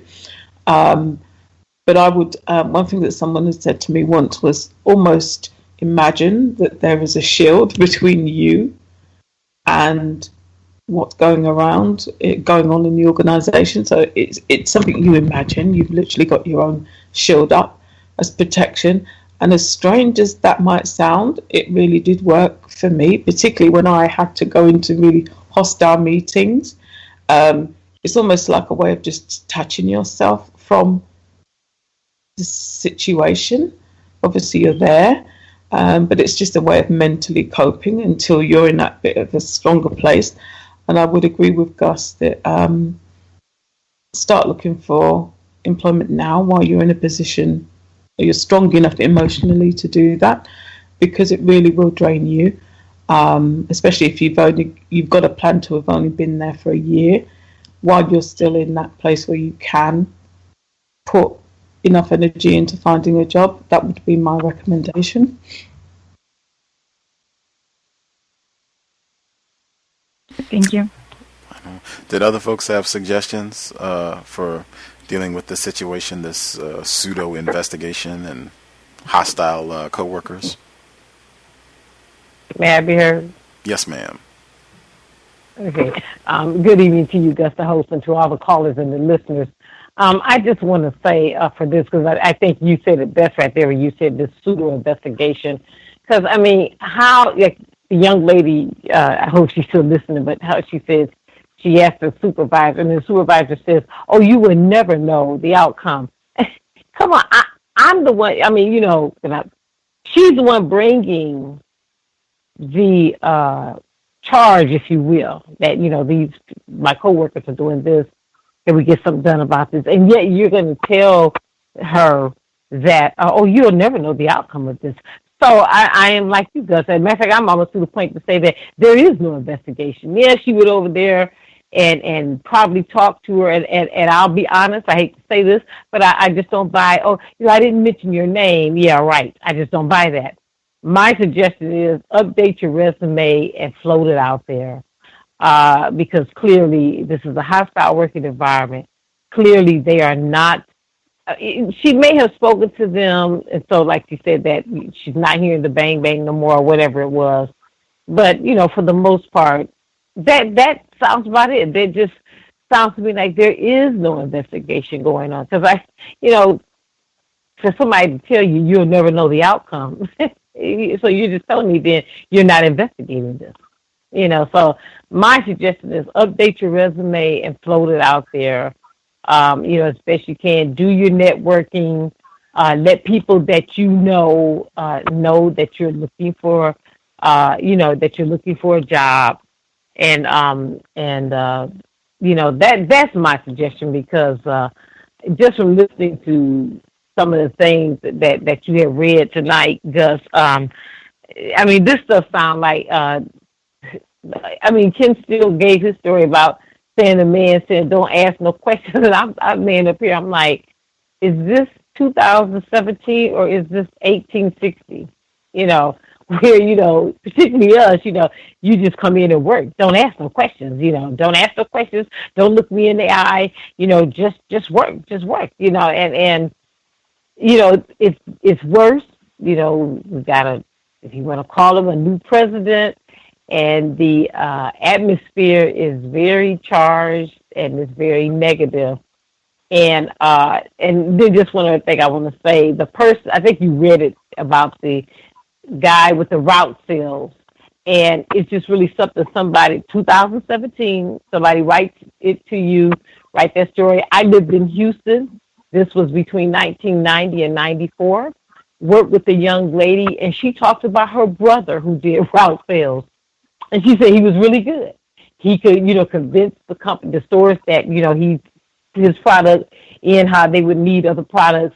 And, you know, decent salary, great commission. So she said he bought a new car. There was a Mercedes-Benz. And she said how he parked far away from the building. You know, it's really almost sad, you know, how we almost literally have to hide our stuff and say he parked far away from the building. They said one day he was going to his car, and one of his coworkers come walking from somewhere, sees him getting in this car, and asks him, oh, is that your car? So, you know, and these guys like, well, yeah. He said, like, you know, next day come in, they were changing his route, changing his route, taking stuff from him, you know, trying to affect his salary and his commissions and things like that. But, you know, she said he was a good he was a good worker, so, you know, he just didn't have any problem, you know, on this new route. But I'm just saying that just to say, this is 2017, you just read a, you know, someone sent you something in, and I'm telling you a story, almost literally the same thing that happened, I think it was like 90, maybe 92 or 1993. You know, so over, 20-something years ago. And it's just the same thing over and over. Sometimes it takes a new face, but then sometimes, just from what you read and what I'm saying, it sounds like it's almost the same story. And I don't know what to say about that. I mean, it's just that the stuff just keeps going. But to the young lady, like I said, my suggestion would be, you know, do your networking, let people, friends, family, know that you're looking for a job, what type of job you're looking for, and float your resume out there, because clearly on your job, there, like Gus said, Gus said pseudo investigation. I'm saying that there is no investigation. Thank you. I'll mute my line. Appreciate that. Good evening. Yes, sir. Good evening. Can I be heard? Yes, sir. Yes, good evening to Gus, the host, the callers, and the listeners. This is Jay from New York. Just wanted to comment real quickly, and I apologize that this is happening to the caller that just called in. I did want to ask the report that was made to the direct manager on site. Is there a corporate HR department that she could make that report to, as opposed to making that report to her direct manager? I'm not sure if she's still on the call. Yes, there is a human resource. Okay. Yeah, because I would probably escalate it above that individual while you're in the process, just like everybody has mentioned, because it seems like that environment is just pretty difficult. But if there's a way to escalate it to the corporate HR department, because it doesn't seem like the local is taking it as serious as she should, and there should never be a point where you're a part of an investigation and the person is telling you that they're not going to give you documentation in reference to an investigation that you're involved in. So something definitely sounds off, and I would definitely escalate it to the corporate HR department. And they probably would do the investigation without really having to get you involved directly, but in essence, probably take more direct action as opposed to what she's doing, especially if that person is involved with the people that are also kind of terrorizing you on the job. I heard it last week, I think, and that's what came to mind. I said, if this manager is involved with the terrorizing, I'm pretty sure she's going to do exactly what the outcome is this week, which is nothing. I would really escalate it to the corporate HR department in an email, make sure it's documented, and let them know that the response that you received from this, office manager was exactly what you referenced, and that may help a little bit. I hope. Thank you. Yep. I just wanted to add real quickly on some activity on my end. I know Gus always kind of talks about the entrepreneurs and the stories, from that side. I did want to comment. I've been an entrepreneur for probably about close to 2 decades now, in an industry that's very light on individuals that classify themselves as Black, a non-white individual. So one of the things that I've been dealing with, and this has been for years, is that the industry that I work in is very high-end products that are being sold.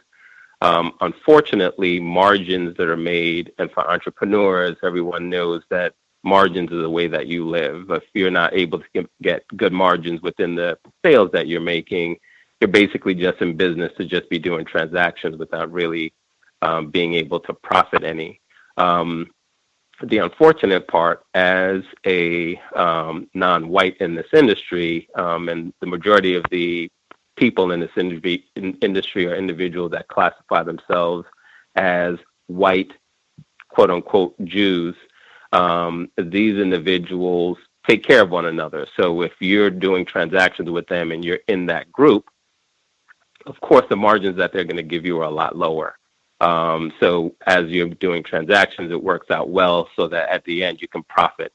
Unfortunately, being non-white in the industry, I have the individuals that I'm selling to that predominantly are non-white as well, always looking for discounts from me because I'm a non-white individual. So they always think that, they're going to try and get the best deal coming here as opposed to anywhere else.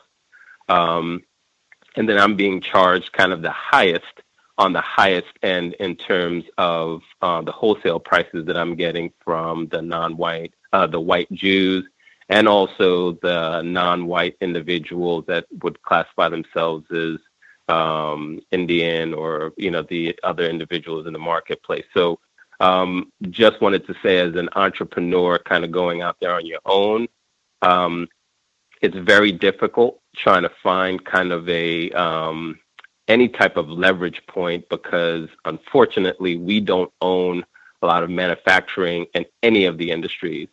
So in any type of arena that you're trying to get some type of leverage and margin, it's very hard to find, because unfortunately we don't have a lot of partnerships amongst one another.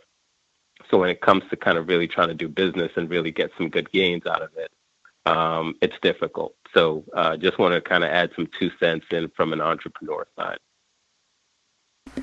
Right on.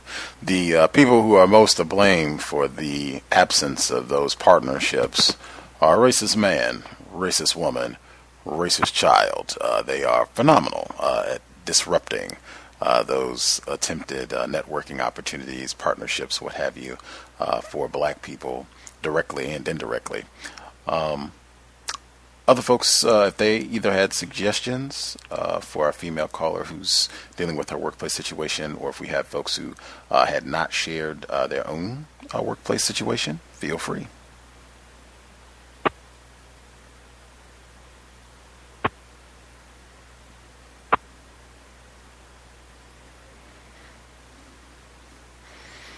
We have any folks that we missed completely? Anybody that we have not heard from at all?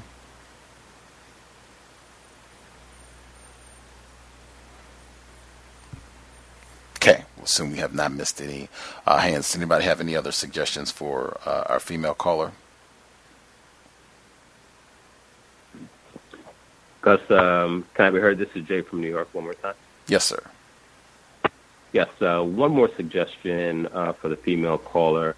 I also wanted to mention, while you're going through the process of escalating it, maybe looking at temporary agencies to find consultant or contract projects that you can kind of work on, even while looking for another full-time position. Maybe looking for opportunities that are contract or temp to perm. Those opportunities will give you an opportunity to kind of see what the environment is like before accepting the position full-time. So I do recommend that a lot to individuals at times. It's a little bit easier to go into a place where you're not taking the job full-time employment status, and get a kind of like aspect of the environment, see what the people are like. And in a scenario like this, where you're kind of being terrorized, and the quicker you can get out, the better. The temporary agencies are good places to go where you can kind of find employment, where you can probably get on a 6 to 8 month project, and while you're on that project, continually looking for full-time employment. So just another suggestion for something in the meantime while you're looking. I'll move that line. Quality suggestion. Sticking to my pledge, going to see if I can get through all of these emails as well. This person wrote in, black female. My supervisor treats all her black employees like children. She assumes we don't know how to do anything when we know more than her. If you stand up for yourself, she reprimands you like you're a child. As usual, some lazy white male coworker had gotten work that wasn't assigned to him. He contacts my supervisor and claims I was the one that sent it to him, and that I should get additional training for company procedures and policies. I keep a work journal, A+, so I document everything. My bimbo supervisor calls me over to reprimand me and talk to me about an action I did not do. I pulled out the receipts to prove it wasn't me. You guys know white people don't like being proven wrong, although they are wrong nearly all the time. My supervisor proceeds to put her hand in my face and yell during the discussion. And yell, no discussion, no discussion. Okay, supervisor proceeds to put her hand in my face and yell, no discussion, no discussion, and proceeds to explain the rules to me. I'm sitting there confused because I never interact with this white male coworker, and he has seemingly been able to locate me and blame me for his incompetency. I leave the little meeting with my supervisor and find out the documents did not belong to him. Not shocked, a few days back, I came into work late but called my supervisor and left a voice message. She actually called me back and left a message. After I came in, my supervisor claims I did not notify her that I was coming in late. I proceed to play her the message she sent me, and not surprisingly, she lies and states that's not her. The message clearly says her name and number, but according to her, that wasn't her. She walks away and comes back with another supervisor for reinforcement. He does the same and believes her lie. He states he doesn't need to hear the message because, white people never lie, and walks away. I recently found out from a black new hire that the supervisor does the same to her. I advised her to keep a work diary and keep conversations very short with this supervisor. Well, consistent pattern, I would say, and right in line with everything that was reported this week about workplace racism with April Ryan and Congresswoman Maxine Waters. But this is consistent. We've heard this from a number of people over the years as well, in terms of having, sometimes it'll just be coworkers, white coworkers. They won't even be supervisors, but them being rude, particularly in public settings. So when they get everybody who is an employee there so that they can try to embarrass you or talk down to you or yell at you in front of everybody. I think the black female wrote a bit about her father. It was the same thing, trying to embarrass her father in front of, yell at her and berate her father in front of all of these people. These are just standard racist tactics that are going to be employed. It's no surprise just understanding what this is and then figuring out what you want to do in terms of dealing with it. I thought it was great in this for this black female, particularly having all of her receipts so that you have documentation, just knowing that up front that you're going to be accused of all kinds of things, blamed for all kinds of things, so that you can already have a code in. For folks, if you're going to have your line open, particularly today since people are spectating more, you cannot cough and be noisy in the background. Use your mute button, please. That would be super appreciated. Thank you. The having notes, though, I think is super important. Just being able to have documentation, knowing that you're going to be accused of things, knowing that they're going to come in and not do work and then try and say that it was you that didn't do something.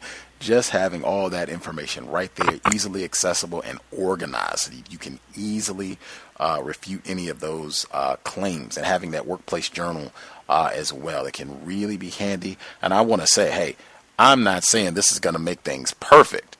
I'm saying in an environment that is horrendous, where you can do everything the exactly perfect way and still be fired and blamed and all that, just because that's what racism, white supremacy is, injustice. I'm just saying it is the better option in a system where we don't have a lot of good options, to at least have documentation that can be very, very helpful in just revealing truth about what has happened, particularly if it's going to be some sort of accusation against you or disadvantage to you. Really make sure you invest. I know it takes a little bit of time and you have to be organized. You have to write things down, or if you're going to record, if you're going to take notes, you could just record. You could talk.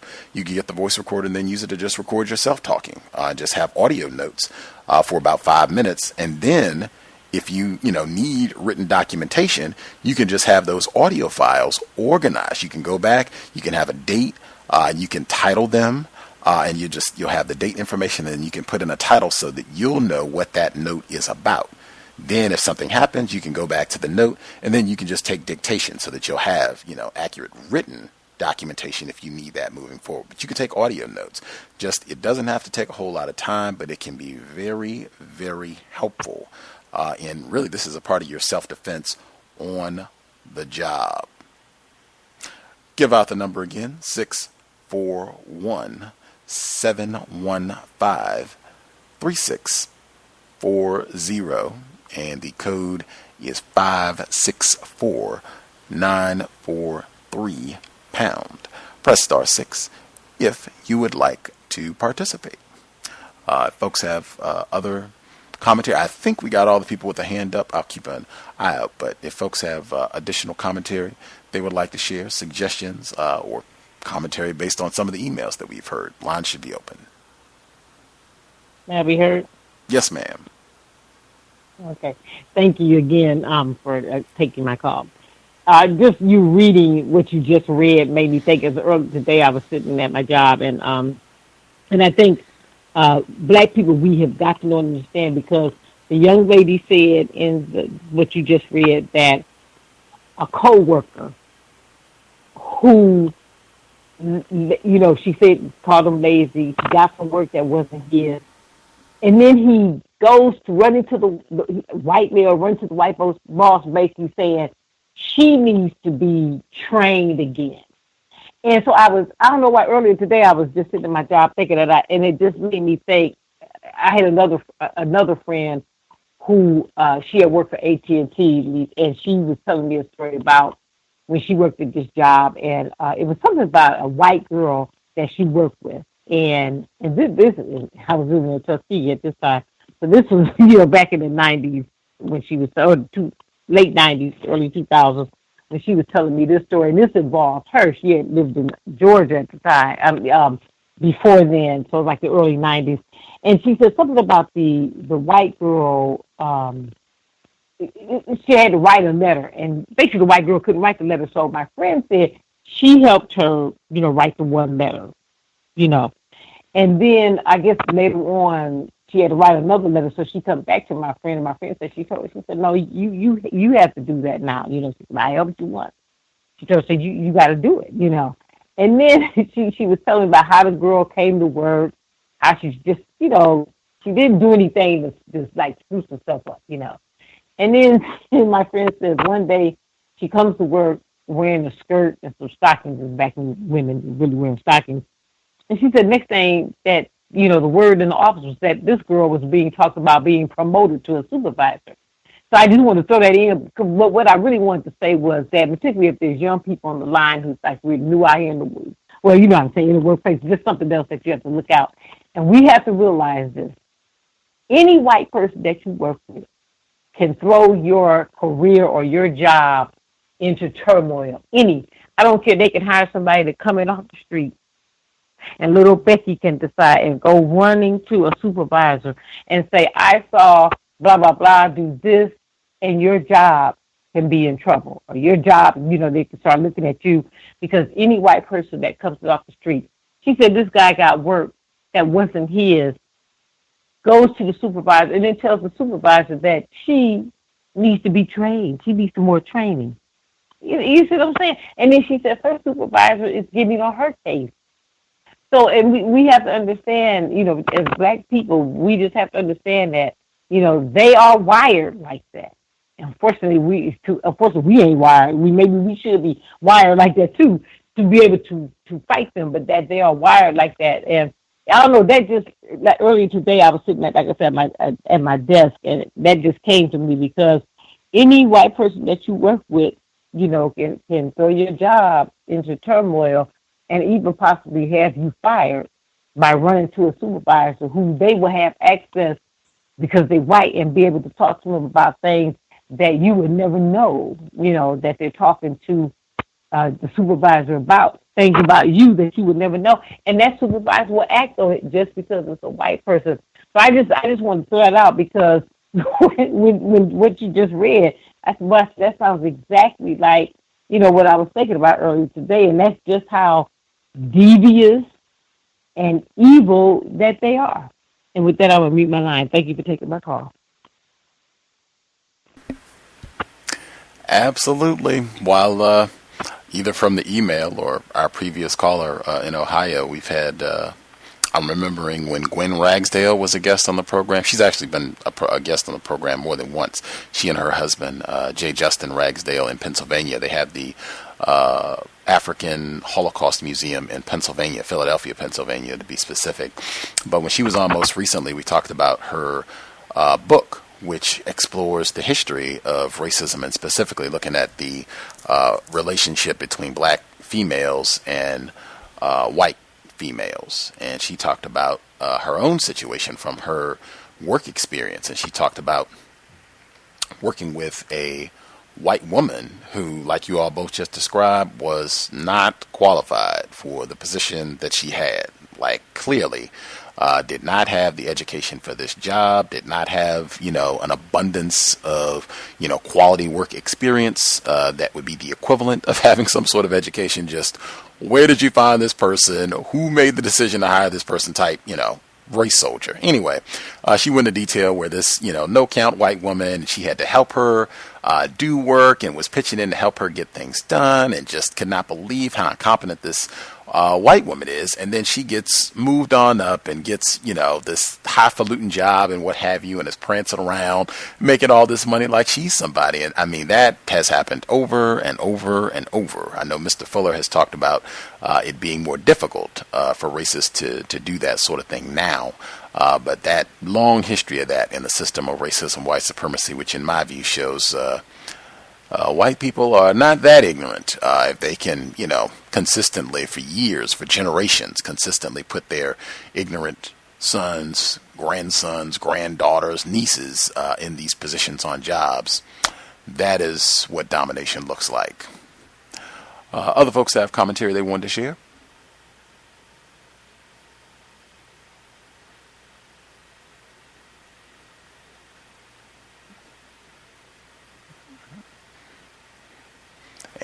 Folks, and I will take this moment to say, any of the folks, if things are that wonderful for COWS listeners, that is spectacular, where you're not having problems. Incidentally, you still should be sharing if you have figured out some solutions to keep racists from bothering you, harassing you on the job, so that you can just have easy sailing when you go into work, or if you work from home, or whatever your circumstance is. But if things are that great, make sure you invest in the context of white supremacy. Racism-notes.blogspot.com. Racism-notes.blogspot.com. PayPal button is in the top right corner. If you're not into PayPal, drop us an email. We will get you a physical mailing address.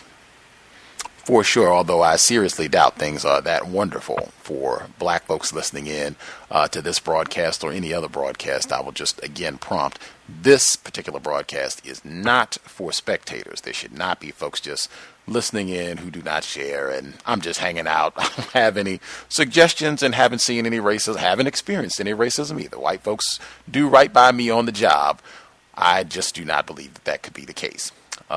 Did anyone have it brought up on their job since it got so much attention? What happened with Sean Spicer at the press conference?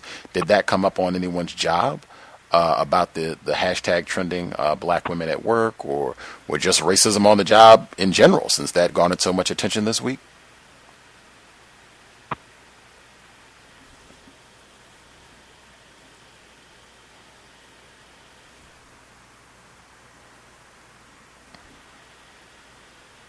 I reckon not. I reckon not. Oh. I will make sure. Well, I'll just say this. I'm sorry. I'll just say this.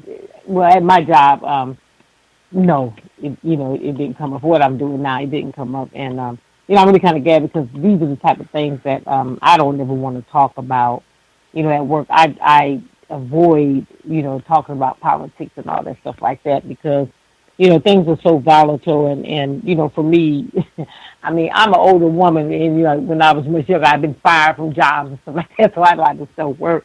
And I know, too, how you can talk to people about things, and, somebody go sit in their office and didn't like your attitude about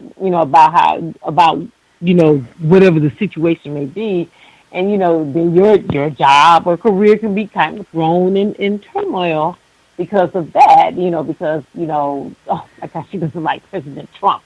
Oh my, you know what I'm saying? So I just, I do my best to avoid those conversations. It's just a protection for me, because unfortunately, I tend to say how I feel, and then too, unfortunately, sometimes I feel like if you say something, like I should respond. And I've even had to catch myself to say, every time a conversation come up, you don't necessarily have to say anything about it because you got to run in my mouth sometimes so much. And so I try to be careful for myself to not try to talk my own self or say things that could get me, somebody down the road, sitting up the white person sitting at that. She said that last week. I was just thinking about that. I went home and asked my husband about that. I just don't like that. Next thing you know, I could be let go from my job. So, no, it didn't have anything on my job. We didn't talk about it. Good job. Good job. I wouldn't say anything about same code that I've advised for presidential, really anything that pops up where they come in there trying to get your opinion or what have you. I didn't hear about it. I don't know enough about it. If you want to share your opinion, I'll listen. But yeah, I don't know anything about it. Or you can just take the short one and end this and any future discussions.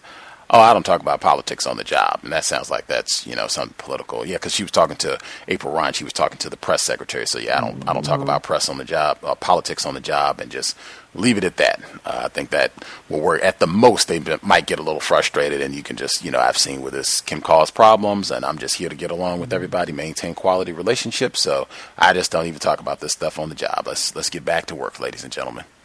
Great code to have, too. The caller at 6975, did you have commentary you were going to share? 6975. Yes, can you hear me? Yes, ma'am. Oh, okay.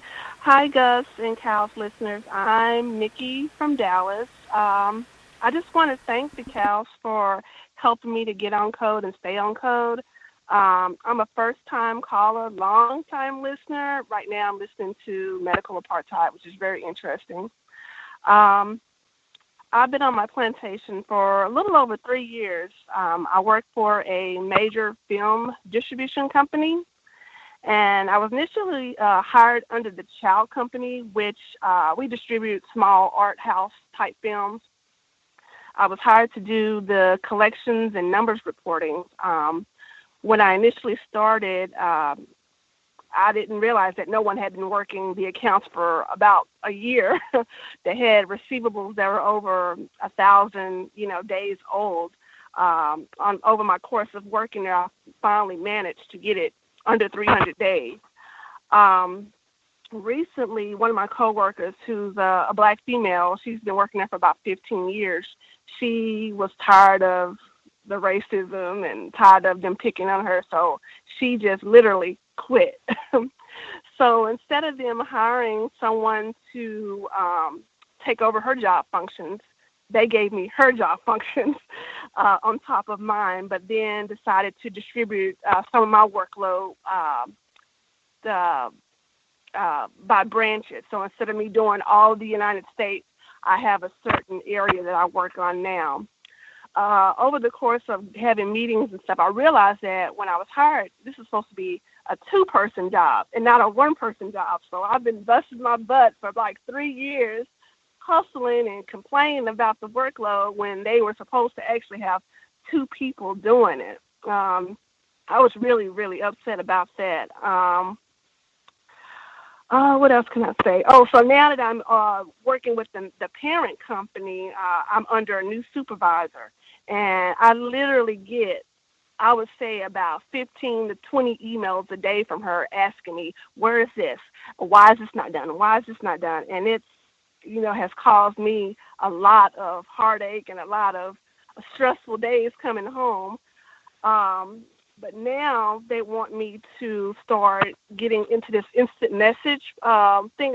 We call it Jabber, but it's kind of like an instant message for companies where instead of her emailing me to terrorize me, she wants to, we call it ping. She wants to ping me to interrupt my day and ask me questions and just terrorize me about, just minor stuff that can probably be answered if she actually looked for the information herself. The manager that I work for, I would say she's a white female. I would say she's in her late 40s, but she acts like a 5-year-old. She normally doesn't have her door open. She usually keeps it closed most of the day, but when she does open it, she's cleaning her keyboard. And the way she cleans her keyboard is that she turns it upside down and she bangs it on her desk really loud. Or if she's on the phone call and something's funny, she laughs so loud. It is so annoying to me that I literally just have to get up from my desk and go out into the foyer of the company. She also stomps when she walks, which I never understood why she does that, but she stomps when she walks. Or if she's warming up something in the microwave, she slams the door. It's like she looks for attention. And I don't know how to even explain why she does that. Another incident that has happened is that there's another white lady who worked for me. She's an older lady.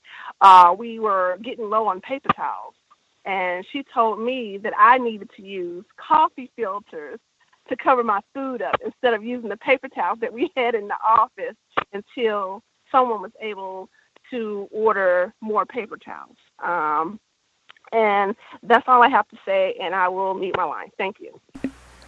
Wow. Coffee filters. That is a new low for tackiness. Wowee, coffee filters. I can only, going back to some of the early portion of what you shared, and right on for first time caller, Texas in the building. When they get rid of somebody, it doesn't even necessarily have to be a black person. I think you did say in this instance they got rid of another black person, but they can get rid of a white person. And then they will take that person's job duties and hand them over to you. They will not hand you over their salary. And then you get bogged down and, can't get all this work. And it's, oh, man, what's the problem? Are you slacking? Man, we said the niggers are lazy. And they just go back to the same old thing. And then a lot of times that can result in them. Then they have an excuse and they can fire that black person. And that has happened tons of times. That's one that's numerous folks have cited that over the years. And they can come up with a variety of ways of doing this, whether it's they fire somebody leaves, somebody gets promoted. It can be a gradual thing. Mr. Fuller has talked about that. I think I've heard him term it job creep, kind of using, like they say, military creep, where you start off and maybe you'll have 4 specific duties. These are the 4 tasks you're supposed to do, part of your job, and they'll just add one. And then they'll add another one. And then you can come back in 18 months. Now you'll have 8 duties. And if you stay there, 5 years, now you have 12 duties. And they haven't increased your salary, but you're now doing 15, 20 different things. And that can cause a variety of problems. I think Mr. Williams, we've even talked about some of the strategies to attempt to neutralize that, pointing out that they've added all of this stuff to your job duty and haven't given you more time or more help to accomplish all these new tasks, as we will call it. But the standard operating procedure, some of the tactics that, are going to be employed on the job. I was talking about technology on the program yesterday, where I think you said now they've got Jabber, I guess is the technology, where they just have another means to harass you about things. Now that you've got all this new work to do, now we have a means where we can just harass you all day long and send you little messages. Where is this? You didn't do that. The term I used from Delectable Negro, psychic energy, where Vincent Whitaker, where he said, on the plantation, white people, they would just come up with all these little ways of just robbing, stealing the attention and psychic energy of black people. I said I see that in a variety of ways. That's the exact same thing, to just make you, I don't know what this is, if this is like an app that's on your phone, or I don't know what it is, whatever it is, where they can message you to just be harassed with this bit of technology where you got to pay attention and, go do this, go. It's almost like having, forgive the metaphor, but it's like when they have those, because this is just the way that I think about it, those dog collars that shock you. That sounds like the exact same type of thing, where I could just pat, you didn't do this, you didn't do that, you didn't do this. That is going to be workplace racism in the 21st century with all their newfangled gadgetry. Other folks have commented, and again, thank you kindly for a first-time caller dialing in for workplace racism. That is exemplary. Did other folks have comments, suggestions for how you deal with some of these issues?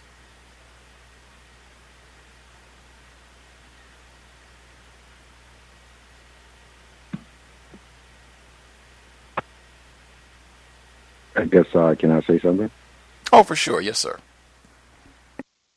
Yeah, my name is Edward. It's my first time calling. Long time listener. I did quite a few years in the military, in the Navy specifically. And I've developed a lot of codified ways how I deal when I'm on the job. One of the things that I learned while I was in the military was I always carry a little notebook with me, so that way I could jot down anything that goes on, on a daily basis.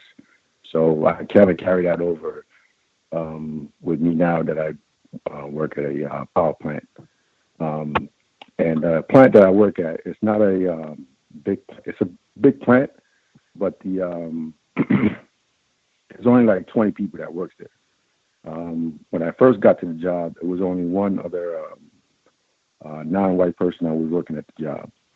I spoke to him. He told me about a couple of incidents he had on the job where he used to leave his food in the refrigerator, and somebody put a dead rat on his food. So ever since that, he said he just keeps his food with him, when he's inside the control room. But the other people there that's classified as white, they always make fun of this one guy. He's from Pakistan. They always seem to find some kind of joke to make about him. But I know that whenever it's just them, they probably make jokes about me and the other black person that works there. So that's just some of the things that I have experienced. I've only been there for about a year now, so I just wanted to say that. A+, first-time caller. Glad to hear from you as well, sir. And for workplace racism, no less. Outstanding. Brilliant. Keeping something where you can take notes. Say that again. We had callers who've written in about that repeatedly. The importance of being able to just document however you do it, write it down or electronically, whatever, but just make sure that you document things that are happening. Super important. And those racist jokes, I've said that consistently, and just repeating it when we go on the job, that sort of thing, take it seriously. People are making jokes. If it's about other people, they're joking. Today they're joking about Indian people. Tomorrow it might be quote unquote Asian people. Next day it might be the Negroes' turn. I would not laugh, even if it's not racial jokes per se. If they're just joking, a white person joking about another white person. Susan is going to tell a joke about Helen, and they're both white women. I wouldn't laugh at any of that stuff. And like I've said consistently, you want to get a reputation for being known.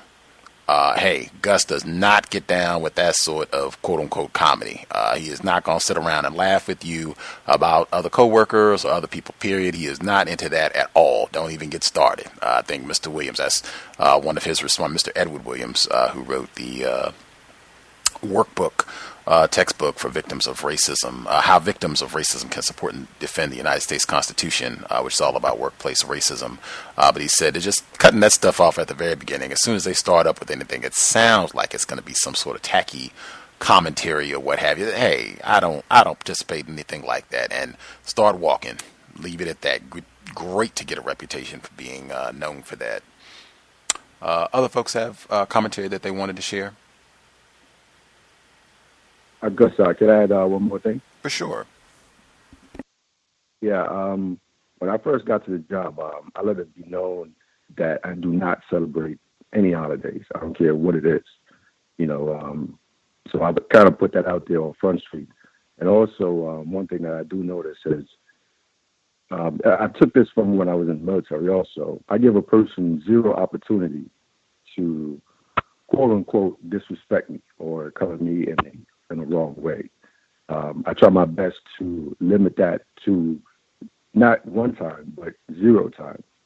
So I think once you do it one time, that just kind of open up, the room for everybody else to go ahead and take advantage of you. So I think when you definitely have to stand up for yourself, and make your position be known when you first get to the job. And I'm in my mind. Right on. Sounds very similar. I think Roz has said as well, kind of just making that clear when you first start out on the job, that it's not going to be a whole lot of horsing around. I just don't do a whole lot of that.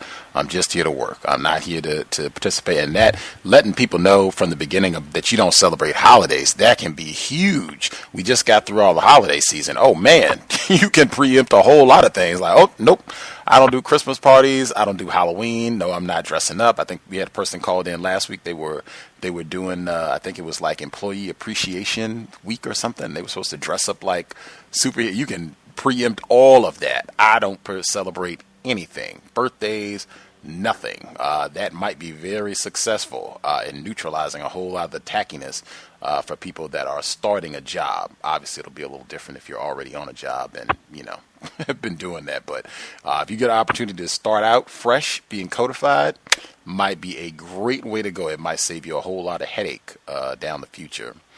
I wanted to make sure I read. I think I will almost have completed all of the commentary that people wrote in. Our young listener in the Bay Area, he said he's in high school. He said a couple days ago, our history class was doing the first round of classes to choose for our schedule next year. Everyone is doing this. I already know what I'm taking next year, so I finished mine pretty fast. After I finished, someone looks over my shoulder to see my classes I picked, and was surprised to see that I requested 4 AP courses and 1 honors. She later that day says I won't be able to take it. So I guess they told him later that day he wouldn't be able to take those classes, and I will not have any type of. Oh, wait a minute. They got the crazy spell correct. I guess that, changes some of the words. So I think I got it. She later says that I won't be able to take it. So this is the student, I presume a white student, who looked over his shoulder, looked at his classes. So this white student later says, I won't be able to make it, and I will not have any type of social life if I put up with this. She says this loud enough for 3 more people to contribute to this conversation. I did not say anything at all because I knew I would have said what I would have said wouldn't have been constructive. I am only taking the classes so that I can get the most knowledge that I can from school. That is all I would like to share. Spectacular from our young scholar in the Bay Area. And you see this? He didn't specify, but I suspect I'll write him and he can clarify. But I suspect that these are white students. I think most of the students at his school are white. He can let me know if I'm, saying anything that's false. But I suspect that these were young racists that were demonstrating that they're not ignorant. They were on their job saying, oh man, this nigger is not supposed to be taking all of these high-level classes and what have you. You are supposed to just be a dumb old nigger. And what are you doing that for anyway? Let's see if we can, talk bad about him or make him feel bad or tell him he's dumb. He won't be able to keep up with all of that, so he'll drop out or what have you. Or he'll go back and just take some classes, or we can put him down there in remedial reading or something. That is racism, white supremacy 24/7. And that same type of attitude, you see that happening on jobs anywhere with black people. That's the same attitude.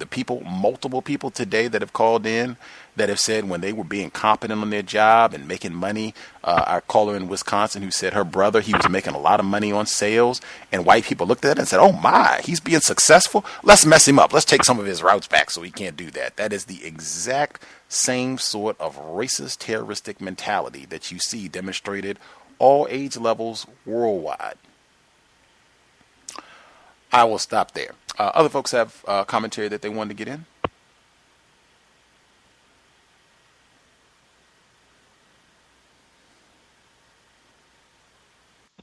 Can I be heard? Oh. You can go first.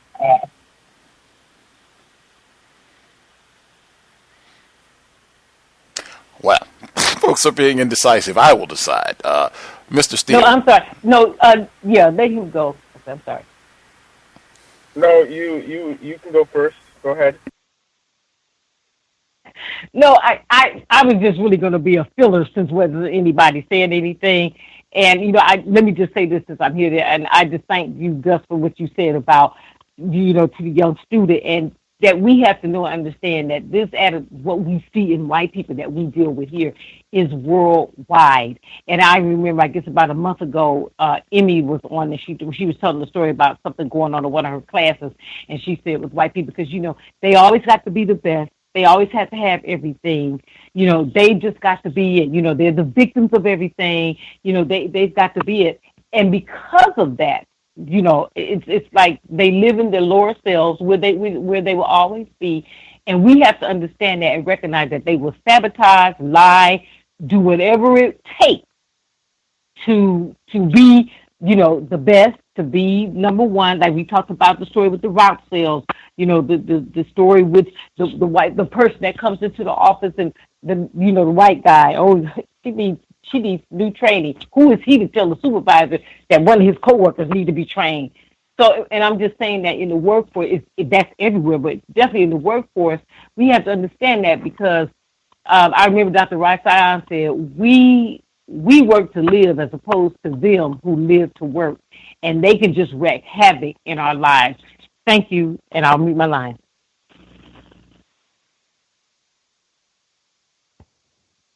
May I be heard? Yes, sir. Awesome. Just wanted to say that earlier we were talking about the Maxine Waters situation, and at my job, I am being scrutinized about my appearance. I think that that's something that they do to black people at work all the time. If it's not our hair, it's our shoes. If it's not our shoes, it's the way that we wear our pants. If it's not our pants, it's the color choices of our shirts. It gets very petty, and I don't observe this in any other groups of people. I frequently observe that people who are classified as white can be as fly as they want to be on the clock. They can sport whole sleeve tattoos. They can have neck tattoos. They can go ahead and sag their pants. They can wear joggers if they want. This is all things that I have observed. I've observed other groups being given similar leeway, but one thing I've noticed about non-white people who are commonly classified as black on the clock, we even have little meetings amongst each other about, hey, is this acceptable? You can't wear that. And what it translates into is, honestly, oftentimes I see that at jobs we are have some of the most conservative appearances, you could say, of the people that are working there. And oftentimes the point of us being there is being completely overshadowed by our appearance. And that's something that I have observed in this entire Maxine Waters situation. It's just very unfortunate. And it's something that happens at all levels. I suspect that it happens in all professions. I spoke with a good friend of mine who is a practicing lawyer, and he made mention that, yes, there were situations where he was being spoken about in the office because he chose to wear certain color blazers, and they didn't look like the other people. And in fact, I was told that I wasn't being part of the my team's culture. It wasn't even mentioning the company culture. It's just the culture of the team that I was on because of my pant choice. It had nothing to do, and it was explicitly mentioned that it had nothing to do with making money, had nothing to do with anything like that. It all had to do with control, and it's just very disturbing. And to see that, even the policing of our emotions. Again, I can't even look at my managers a certain way, or else I'm being told that I am exhibiting attitude. It's not anything that I'm saying. It's not the tone of my voice. It's simply the look on my face. And the fact that this person was, that Sean Spicer reprimanded the lady for nodding or for shaking her head, I remember I was told, I was listening to what they had to say, and they told me something, and then they pointed right at me and they said, "See right there, that attitude." And I said, "What? What?" And they said, "The way that you're looking at us right now." And I had to avert my eyes. I didn't know what to do. So, yeah. These are very relatable situations that are playing out on the national stage, and it's very unfortunate that all of us have to deal with things like that. And that'd be interesting to hear if any other participants in this call have to deal with similar, very, very petty complaints or reminders from their management or other suspected racists on the job. Can I be heard? Yes, sir. Yes, greetings to everyone, to you too, Gus. I don't unfortunately have to deal with anything like that, but I've just been pretty observant. And what I'm noticing, and it's funny because John Henry Clark said this, Dr. Clark said this like back in the early 90s, that white people were conditioning black people to accept their own re-enslavement. And what I'm seeing is just in just about all areas of people activity, that's exactly what's happening. That's what Ken Steele is describing. That's what happened with the incident with Spicer. That's even with the young white girl, Brianna, whatever her name is, who lied and said she was, I think, sexually assaulted by black men, and that turned out to be a lie. She's like the new Carolyn Bryant. There's just so many incidences that are leading us towards this overt a form of racist oppression that is literally akin to what we were going through back in the 1800s. And I'm just paying close attention to that because just whether it's the average white citizen, whether it's some sort of law enforcement, whether it's on the job with supervisors, no matter what the situation is and what area of people activity, white people are really going hard towards taking us back to a place where psychologically we start to perform and behave in the same black self-respect lacking ways that we were forced to act just to survive back in those days. And I just think that's something we should really, really pay attention to because I have a feeling it's going to get worse. Excuse me. But another thing I wanted to touch on is I had a racist coworker who just left the company recently, and he wrote a sayonara email that he sent throughout the company. And I just think the psychopathology of white people shows really well here.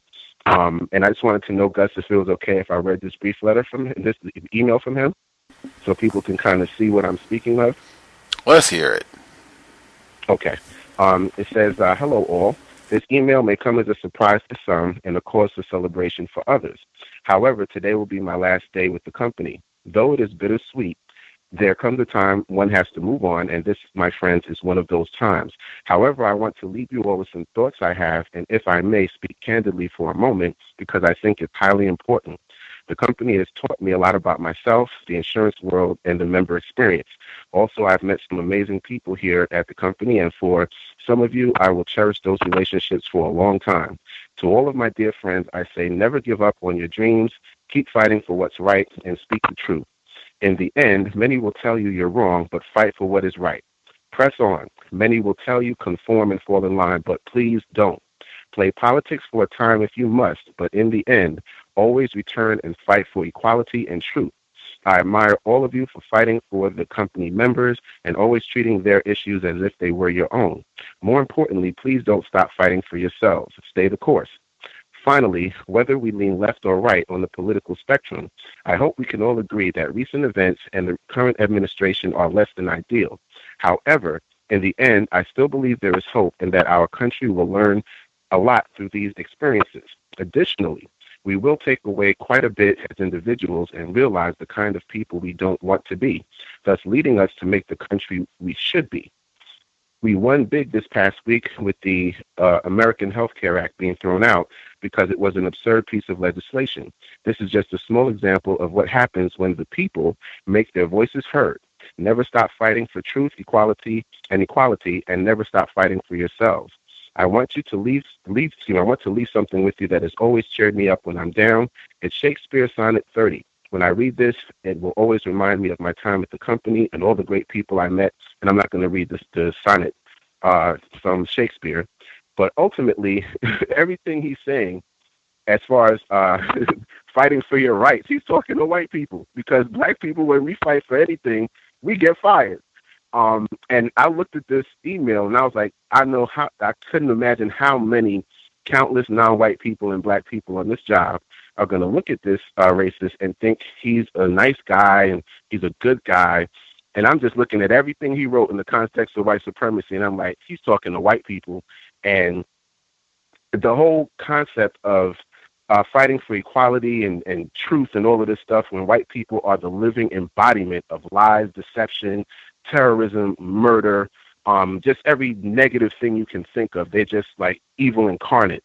And just the way that they play these word games, and how so many of us are fooled by comments and things like this into thinking things about white people that couldn't be more patently false. And another thing I wanted to throw out there too, that I just thought about, was the same coworker that I spoke about the other day, the white female who discussed the fact that she wished her sister-in-law wasn't staying at her house, so that when her baby was screaming, she could just let the baby cry. But because the sister-in-law was there, she had to attend to her child.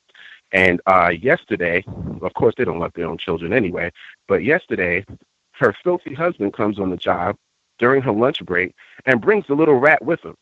So everything stops in the middle of the day for all of these white people and these nurses and a couple of black people, sadly, to go make over this little white rat. And I'm sitting there and I'm doing my job and I pay her no mind whatsoever. And I'm just looking, I'm like, well, I wonder how many minutes, because he was there with the child for at least about 30, 35 minutes. So you're talking about 35 minutes of company time wasted with this little white rat being passed around the company and everybody making over this little beast. And I'm sitting here like, wow, this is interesting how white people can get away with literally wasting tons of company time, all kinds of nonsense, and it's okay. But if a black person has a minor quote-unquote infraction, and half the time they don't even make up an infraction, you will be reprimanded, written up, depending on what strike this is you're on in the company, you might get walked out of the company. So don't ever get fooled by these terrorists. Don't get fooled by their little white rat kids. Don't get fooled by anything nice they say. They are all psychotic, sociopathic, narcissistic, and racist. Thank you, and I'll mute my line. Wow. Context of white supremacy, indeed. I've seen that myself, where white people, the whole world will stop. Someone brings in a white child in a job setting, particularly if it's a lot of people that work there. You can lose a whole day of work. People, got to fawn and pass over the child and everything. Nobody has a problem with that at all. That and smoke breaks totally devastate any sort of productivity in the workplace. Throw in a few cartons of cigarettes, bring a white baby, might as well call out for the day because no work will get done. They have no problem wasting time for that sort of thing. We had one other person that wrote it, speaking of white children, racist man, racist woman, and we had one other person that wrote in for workplace racism. They said, Gus, check it out. I work in childcare. Yesterday, I had an 8-year-old white boy. Just rewind that again. 8-year-old, not 88, not 70. 8-year-old white boy. Tell my co-teacher, who is a non-white black female, that a 6-year-old non-white black male is his emotional primate. Workplace racism reported one of the 8-year-old white students apparently said this about his 6-year-old white classmate. Racist man, racist woman, racist child. Did folks have anything else they wanted to get in before we get ready to wrap workplace racism? Stacy in London, if you're still there and wanted to get anything in before we wrap, feel free hanging in. Let's see if I can get my math correct. Nearly 4 a.m. if she is still with us, Stacy in London. She might have dropped off, as I said, nearly 4 a.m. Can I be heard? Oh, yes, sir. I just wanted to follow up on a scenario kind of attaching to what Mr. Ken Steele was talking about. just kind of going back to one of my positions, we had Dress Down Friday. I worked in the Human Resources Department, did a lot of high-level interviews. So on Fridays, we would have people flying in, and they would be, coming in to interview in their best. So one of my mentors told me that you always dress up as opposed to dressing down. So I never wore jeans or anything like that to work on Fridays, which everybody else did. So one of the racist managers that I had came in and said, well, why don't you ever wear jeans on Friday? And I said, well, I have interviews that are coming in on Fridays, and because they took the time to dress, I want to make sure they're not coming in and seeing me in jeans and, casual while, they're fully dressed. And I'm a black male, so I always said to myself, I'm not going to do that. So this became a thing. I mean, to that same point that Ken had mentioned, it became a thing. I mean, in meetings, he would say, well, look at, he's not wearing jeans today. And it was to the point where this bothered him to no end. And you would think that I gave him a rationale around why I'm not wearing jeans, for the ethics of the business. If you have someone that's traveling in and, this is for work. Like, I'm here for work. I'm dressed for work. And he rode this almost to the point where he couldn't write me up for it. But he made it a big enough deal where it seemed like when I was coming to work, I almost felt like it was penetrating every time I passed his office that he had some commentary, whether it was to me or behind my back. But it kind of goes right to the situation, just like you said about the IMs that they have now, that, no matter what you're doing, if you're on your computer, you'll be pinged at any point of the day. It's just ongoing, like just consumption, just every minute, every second, some type of consumption is going on. And it's, as Ken was mentioning, it just kind of brought back memories. So I just wanted to add that 2 cents to it. For sure.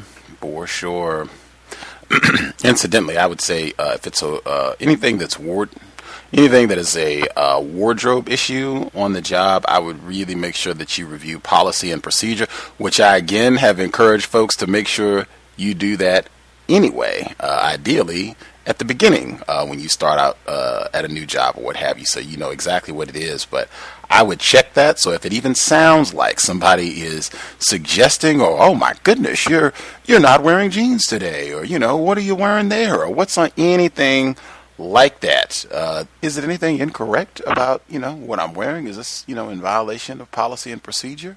And just leave it there. If the answer is no, you've read the policy and procedure and you're in compliance with what is allowed in terms of wardrobe, and hey, unless they change the policy as it's written right now, as of today, March 30th, I'm in compliance, I wouldn't worry about it at all. They will let you know. That's been my experience. White people will let you know if they have to change the policy and procedure that, the way it was, you were fine, but we just went in on an hour lunch break and changed it to make sure that you were going to be an infraction. They generally let you know. So I would just tie everything right back to policy and procedure, and that should take care of everything. After that, I wouldn't entertain it at all if they just want to keep bringing it up and sounding like, or, I think Mr. Steele had brought that up before as well, that, oh my goodness, you were out here talking about these jeans. You were wearing these pants. I think he had said for a while that, they were wearing these pants that he wasn't supposed to, or I don't even know if it was a violation, but they just kept saying something about the pants. Is this a violation? If it's not, we keep it moving. Just keep everything simple, in my opinion. Folks have anything else they wanted to make sure they get in as we get ready to wrap things up? Can I be heard? Yes, sir. Yes, sir. I wanted to give a quick suggestion to the lady who had the death threats. Somebody was saying bang, bang behind her. She spoke before. I take those as death threats. And also to the first person who had wrote in, young lady, about her father. I would say when you're looking for another job, I have some family members who have done substitute teaching. That may be something that you look into. It seems to be you can choose your hours. The money's, I don't know what you're used to getting paid, but the money seems to be okay for living expenses. You know, that might be something you do, substitute teaching. Even you might do that in between jobs. The other thing was the lady who, from the news clip, who Bill O'Reilly was speaking about, making racist jokes about her hair, and it's like her hair was straight, and I thought the black women, or I know the black women straightened their hair to conform to white people, or the people who classify as white, and now she's getting, almost, or however you would say, reprimanded or made fun of or terrorized because she's doing what she's been told to do by white supremacy, but it's still not enough. So then, just for the young ladies, why even be straight? Why have straight hair if it doesn't work? It's not really going to put you in a better position. And that can be for a lot of things. I would just say, go natural. It's so beautiful anyway. And I think that our women shouldn't work with these white. I don't think any of us should be in contact with white people, but if possible at all, if you could get it to where the women in your family don't work, that would be ideal. I mean, don't work for these white people, because that type of terrorism, it's really bad for the children that will be developed in her womb, and we need that to be as pure as possible. And we just need our women not to go through that type of terrorism.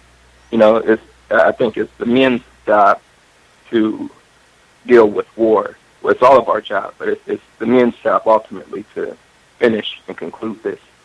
And then the last thing I was going to say was for whenever you're trying to do entrepreneurship, I'm an entrepreneur, but like I said before, there's a whole lot of hunger time. So obviously I haven't figured out how to do it completely.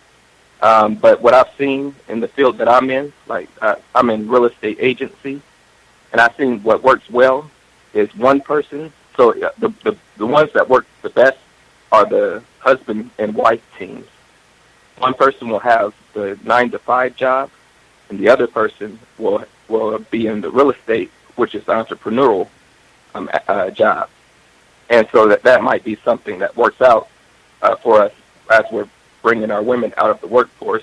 Perhaps one of us can bring in the money from white people, and the other can use that money to do entrepreneurship, because it is really, really difficult trying to figure this out, being a victim of racism, with people who are practicing racism, killing black people at all times. So, thank you. That is interesting. I'm going to have to check the data, but I think they're just on what they call the mass incarceration industry. I think there might be more black females employed than black males. I'll have to check the data to be certain about that, but I think that might be, again, as I said, just with the disproportionate number of black males that are in greater confinement, I would think that could be accurate. I'll have to double check to see if that's true. At any rate. Can I be heard? Yes, sir. Oh, thank you, Gus. There was one thing I wanted to say, too, but before I do, I just wanted to ask if the previous caller was the narrator for The Delectable Negro. No, sir. Oh, okay, because you sounded so similar when you said yes, sir. It just reminded me of when he was, the narrator was reading the section about Toni Morrison's book, and it just sounded so similar. I was like, I wonder if that's the narrator. But if the narrator's listening, big up to you. You did an incredible job. But I must say what the previous caller was talking about resonates, because that's exactly what I did with my wife. She was getting terrorized on multiple jobs. And I told her, we just sat down one day, had a discussion. I said, you are never working on any white man's plantation again. And that was over 10 years ago. And it's funny because recently we had a discussion about that, and she actually said with tears in her eyes, I thank you so much for us working this out together, because I don't know what I would have done if I had to continue to go to the plantation and deal with the harassment and just overt terror that she was dealing with. And I'm thankful for that. Now, sadly, we have to care for her parents, who both have Alzheimer's and dementia, respectively, and she's their sole caregiver, so she works with them. But she also has a manufacturing industry background, where she used to work with women's handbags and accessories and children's accessories for school, like book bags, things like that. And she actually started like her own line of women's handbags and accessories and things like that. And that seems to be doing pretty well. So I must say, the suggestion that the previous caller made in reference to us trying to get our women off the plantation makes perfect sense. The whole idea of, yes, you're not going to win for losing with white people. You can try your best to have your hair in some imitation of their dead fur, and it's not going to matter. They're still going to mistreat you because you're still black, you're still a nigger to them. And ultimately, the greatest expression of oneself is to be oneself to the fullest. And it's no disrespect to black women who do wear their hair straight. I mean, black women were the inventors of accessories and things like that, so that's not the issue. But the whole idea is just to get psychologically prepared for the fact that there's nothing we can do that will ever help us fit into a system that does not belong to us, was not created for us, and was literally created to systematically terrorize all of us, no matter where we are, what age or stage in life we are. So I hope that does help, and thanks for bringing that up for the previous call. It just made me think about my own situation. Thank you, and I'll mute my line.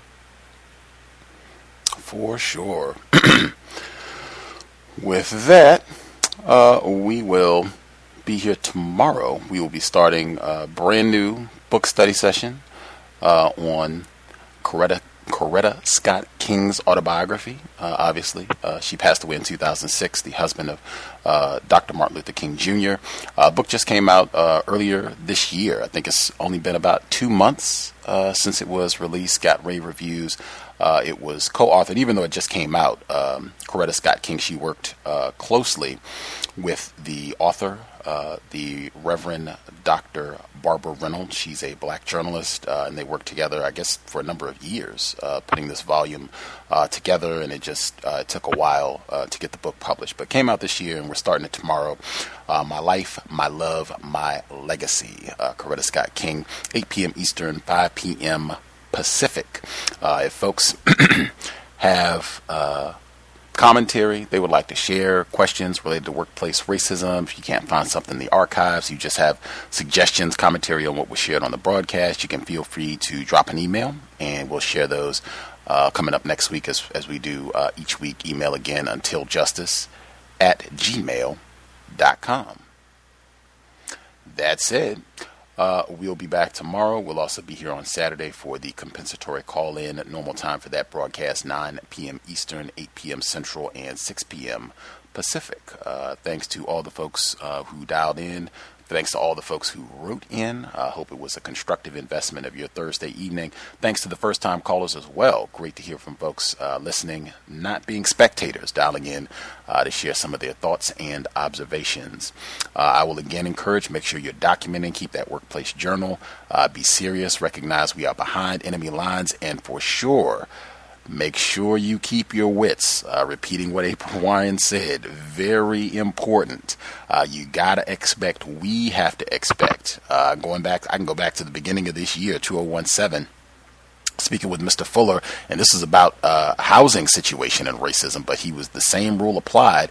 He kept saying, I think there's going to be a dramatic increase in white people looking to get black people riled up and angry, so then they'll have an excuse. Oh man, we can't have you in here hitting people or striking out at people or cursing at people and all that. We just can't have that, and sorry, we're going to have to let you go. He said he felt like it was going to be a big uptick in that tactic of racism, and I have seen it. People have written about it. Really got to keep that in the forefront of your mind. I'm expecting them to be tacky. I'm not going to respond. I'm going to be a professional soldier. If that means even taking some time to exit from the situation so that I can think clearly and develop a strategy, that's what I'm going to do. Professional soldiers, they do not respond to name calling. Even if they're calling you nigger, it does not benefit you to just get angry and retaliate. I said it at the beginning of the broadcast. It is super easy for racists to deal with a black person that is angry. The record shows that. They can handle that with no problem. We'll be here tomorrow. Thanks, everyone, for tuning in. I will again, my view, creators, it would be best for black people to remain sober under conditions of racism, white supremacy. I think the evidence has shown racists, they do a job on us anyway.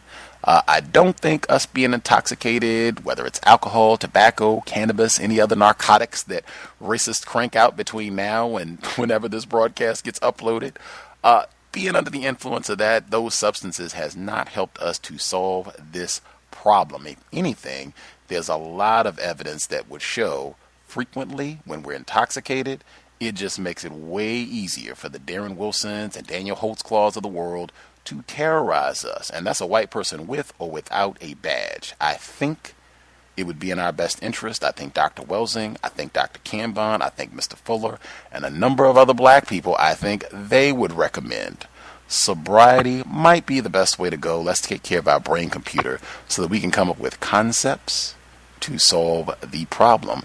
Racist man, racist woman, racist child. With that, Creator, we ask that you help us remain patient with other black people, victims of white supremacy. We ask that you help us remain patient with ourselves. Remind us to demonstrate the highest levels of black self-respect at all times, in all places, each and every time we are in contact with another black person. It has been time. Replace white supremacy with justice immediately. Context of White Supremacy signing out. Thanks all for tuning in. Nigga, you so brainwashed. I'm a victim, brother. Problem. You're a victim. Man, I'm a victim of 400 years of conditioning. Shut up. The man has programmed my condition. Mm-hmm. Even my conditioning has been conditioned.